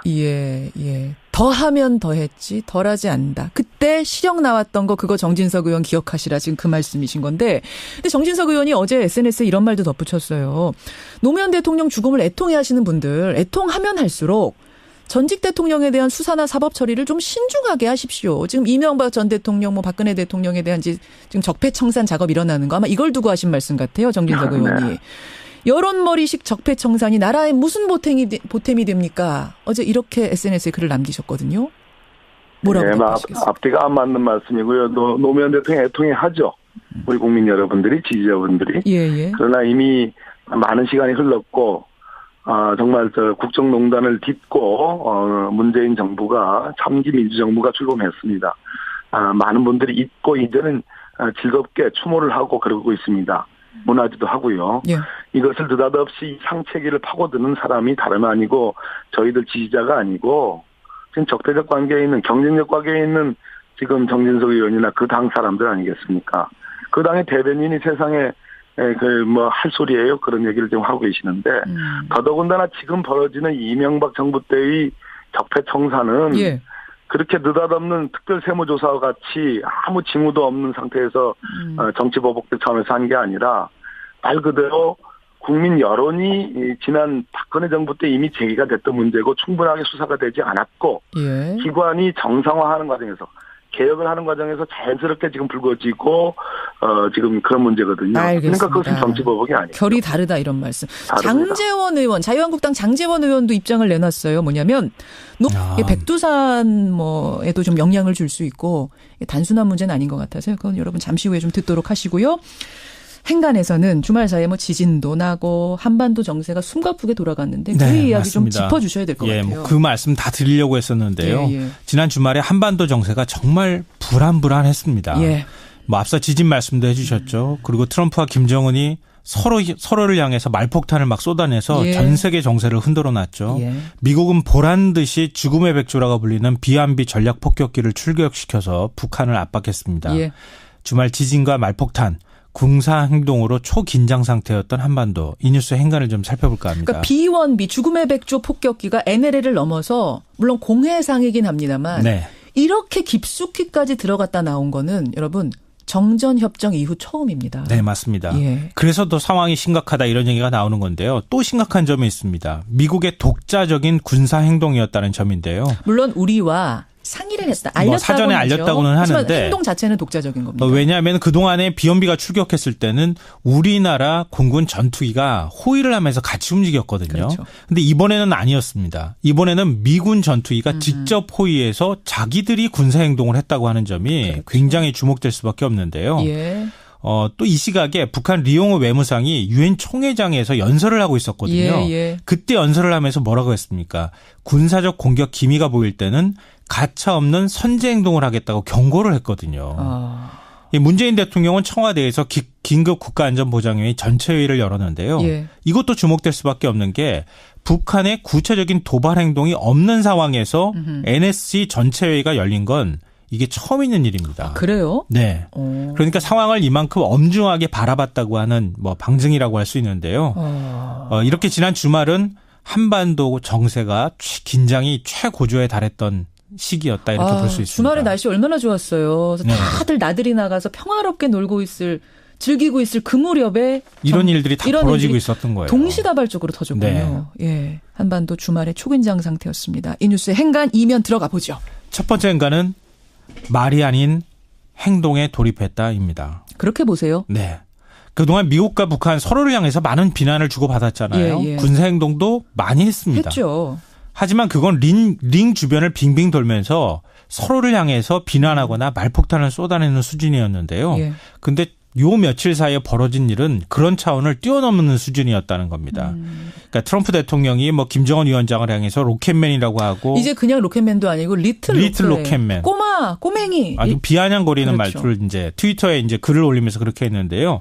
김정은 위원장은 또 불망나니 깡패 이렇게 얘기를 했거든요. 그 정도가 아니고요. 정신 이상자라는 표현까지 했어요. 그 리용호 외무상은 네, 트럼프를 맞아요. 두고. 그러니까 이거는 말폭탄 수준이었을 것이다. 우리는 그렇게 생각을 했는데 주말을 지나면서 양상이 달라진 겁니다. 미국이 독자적인 군사 행동을 하기 시작했다는 거예요. 예. 이거는 말이 아니라 행동으로 우리가 뭔가를 할 수 있다. 그동안에 미국이 여러 가지 북한에 대해서 옵션을 갖고 있다고 얘기했는데 그런 옵션 중에 하나가 이런 것일 수 있다는 거를 실제로 보여줬다고 하는 겁니다. 그러니까 지금까지는 이제 눈에서 한 30cm 떨어진 곳에서 왔다 갔다 했다면 눈 앞까지 온 거예요. 그렇죠. 한 10cm 앞까지 비원비가 온 겁니다. 그러면 실제로 찔릴 것 같다고 북한은 지금 위협감을 느낄 수밖에 없잖아요. 그럼 눈에는 눈, 이에는 이. 북한은 어떤 초강경 조치를 할 것인가, 군사적 행동이 나올 가능성이 높아졌다는 겁니다. 이제 그게 위험하고 우리가 불안한 지점인 건데, 자, 두 번째 행간도 보겠습니다. 두 번째 행간은 아무도 말릴 수 있는 국가가 없다입니다. 트럼프와 김정은의 폭주를 말릴 국가가 없다? 네. 흥정은 묻히고 싸움은 말리라 이런 말이 있는데 지금은 말릴 수 있는 사람이 아무도 없다는 거예요. 왜냐하면 트럼프 대통령이 유엔 연설을 할 때 트럼프 대통령 보좌관들이 김정은 개인은 공격하지 마십시오. 굉장히 뜯어 말렸다 그럽니다. 그래요? 예. 말 안 들었네요, 그럼. 예. 미국 언론에서 지금 이렇게 보도하고 있는데요. 유엔 연설문에 완전 파기한다. 뭐 이런 문구는 애시당초 들어가 있지 않았는데 트럼프가 직접 거기다가 그런 문구를 써놨다는 겁니다. 예. 그 문재인 대통령은 유엔 총회 연설에서 북한이 태평양상에서 수소폭탄 실험할 수 있다. 이런 위협을 하지 않았습니까? 그렇죠. 한번 크게 대응을 한번 해보겠다. 이런 차원으로 읽히고 있는데요. 근데 한편으로는 미 공군만의 작전이었다는 점에도 주목할 필요가 있습니다. 독자적인 거였습니까? 미군의? 맞습니다. 한국과 일본을 끼지 않은 작전이었는데 예. 북한을 상대로 미국이 언제든지 독자적으로 행동할 수 있다는 신호를 준 것 아니냐 이런 해석이 나오고 있거든요. 미국과 북한이 북한의 완전 파괴 또 사상 최고 초강경 대응 이렇게 위기를 고조시킬 수 있는 데까지 고조시킨 상태인데도 예. 그 위기감의 끝이 어딘지 아직 헤아리기도 어렵네요. 진짜 아까 그러셨잖아요. 방아쇠 손가락이 얹힌 형국이다. 네. 참 걱정스럽습니다. 독일에서는 메르켈 총리가 승리하면서 4연임에 성공했다는 요 소식 아침에 또 따끈따끈합니다. 여기까지 전하면서 김정우 기자 인사하죠. 수고하셨습니다. 네. 한국당 정진석 의원은 노 전 대통령이 부부싸움 끝에 극단적인 선택을 했다는 글을 올렸습니다. 600만 달러 뇌물수수 사건의 재수사가 필요합니다. 이명박 박근혜 정부의 범죄를 덮기 위해 도를 넘은 추악한 거짓과 예곡을 해서는 안 될 것입니다. 예, 자유한국당 정진석 의원이 주말에 정치권을 발칵 뒤집었습니다. 발언은 이랬습니다. 노무현 대통령의 부인 권양숙 씨와 아들이 박연차 씨로부터 뇌물받은 혐의로 검찰 조사를 받은 뒤 부부싸움 끝에 권양숙 씨는 가출을 하고 그날 밤 혼자 남은 노 대통령이 스스로 목숨을 끊은 사건이다. 이게 이명박 전 대통령 책임이란 말인가? 예. 정진석 의원이 이런 글을 쓴 배경은요. 박원순 시장이 저희 뉴스쇼 인터뷰 중에 나온 그 발언이 발단이 된 겁니다. 박원순 시장이 그랬죠. MB 측에서 지금 문재인 정부가 하는 그 적폐청산 작업이 정치 보복이라고 합니다. 어떻게 생각하세요? 라고 제가 질문을 하자 박 시장은 무슨 소리냐. 이 시대 최대 정치 보복은 이명박 대통령이 노무현 전 대통령에게 했던 것. 그거다. 이렇게 답을 했습니다. 이 말을 듣고 정진석 의원이 부부싸움 발언을 쓴 거랍니다. 예, 지금 노무현 전 대통령과 가까웠던 인사들은 줄줄이 분노의 발언들을 쏟아내고 있는데요. 더불어민주당 박범계 의원 연결해 보겠습니다. 박 의원님 나와 계시죠? 네, 안녕하세요. 노무현 대통령은 부부싸움 끝에 자살한 거다. 한마디로 정리하면 정진석 의원 발언 이렇게 되는 건데 어떻게 생각하세요? 기가 막힌 얘기인데요. 또 고질병이 도진 거죠. 지난 19대 국회 때도 민간인 불법 사찰 국정조사 특위가 있었는데 그때도 역시 노무현 대통령 시절에 이 얘기를 꺼내가지고 사실상 국조특위를 무력화했죠. 또 2012년 대통령 선거에서 NLL 등 노무현 대통령과 관련된 얘기들을 또 꺼내가지고 종국머리를 했죠. 예. 그 정도 써먹었으면 이제 그만하시라 하는 말씀을 좀 드리겠습니다. 그 정도 써먹었으면 그만 써먹어라. 예. 아니, 뭐 때문에 그럼 지금 써먹는다고 생각하세요? 뭐에 이용한다고 생각하세요? 딱 정진석 전 대표입니다. 국회의원이시고. 예. 중요한 것은 2009년부터 2011년 초까지 이명박 전 대통령의 정무수석 비서관을 했죠. 그 기간 중에는 아시다시피 원세훈 전 국정원장이 임명을 받아가지고 심리전단을 참 알차게 꾸릴 때 아니겠습니까? 그렇기 때문에 지금 현재 국정원 TF 또 검찰에서 소위 여론조작에 관한 새로운 사실들이 속속 드러나고 군사이버사령부 김관진 전 국방부 장관이 직접 지시한 사실까지 나왔고 오늘 아침 보도에 의하면 이명박 전 대통령의 지시 관여까지 보도가 됐습니다. 그래서 결국 이명박 전 대통령에 대한 국민적 수사 요구와 수사 흐름에 대해서 제동을 걸기 위한 전 차원이다 이렇게 보여집니다. 점점 옥죄어오는 느낌, 그러니까 이명박 전 대통령을 향해서 옥죄어오는 느낌이 드니까 그걸 중단시키기 위한 브레이크, 혹은 물타기 이런 거라고 보시는 거예요? 일종의 이제 물타기이고요. 정쟁으로 몰아가서 사안을 흐리게 하기 위한 그런 의도라고 보여집니다. 근데 정진석 의원은 이게 이제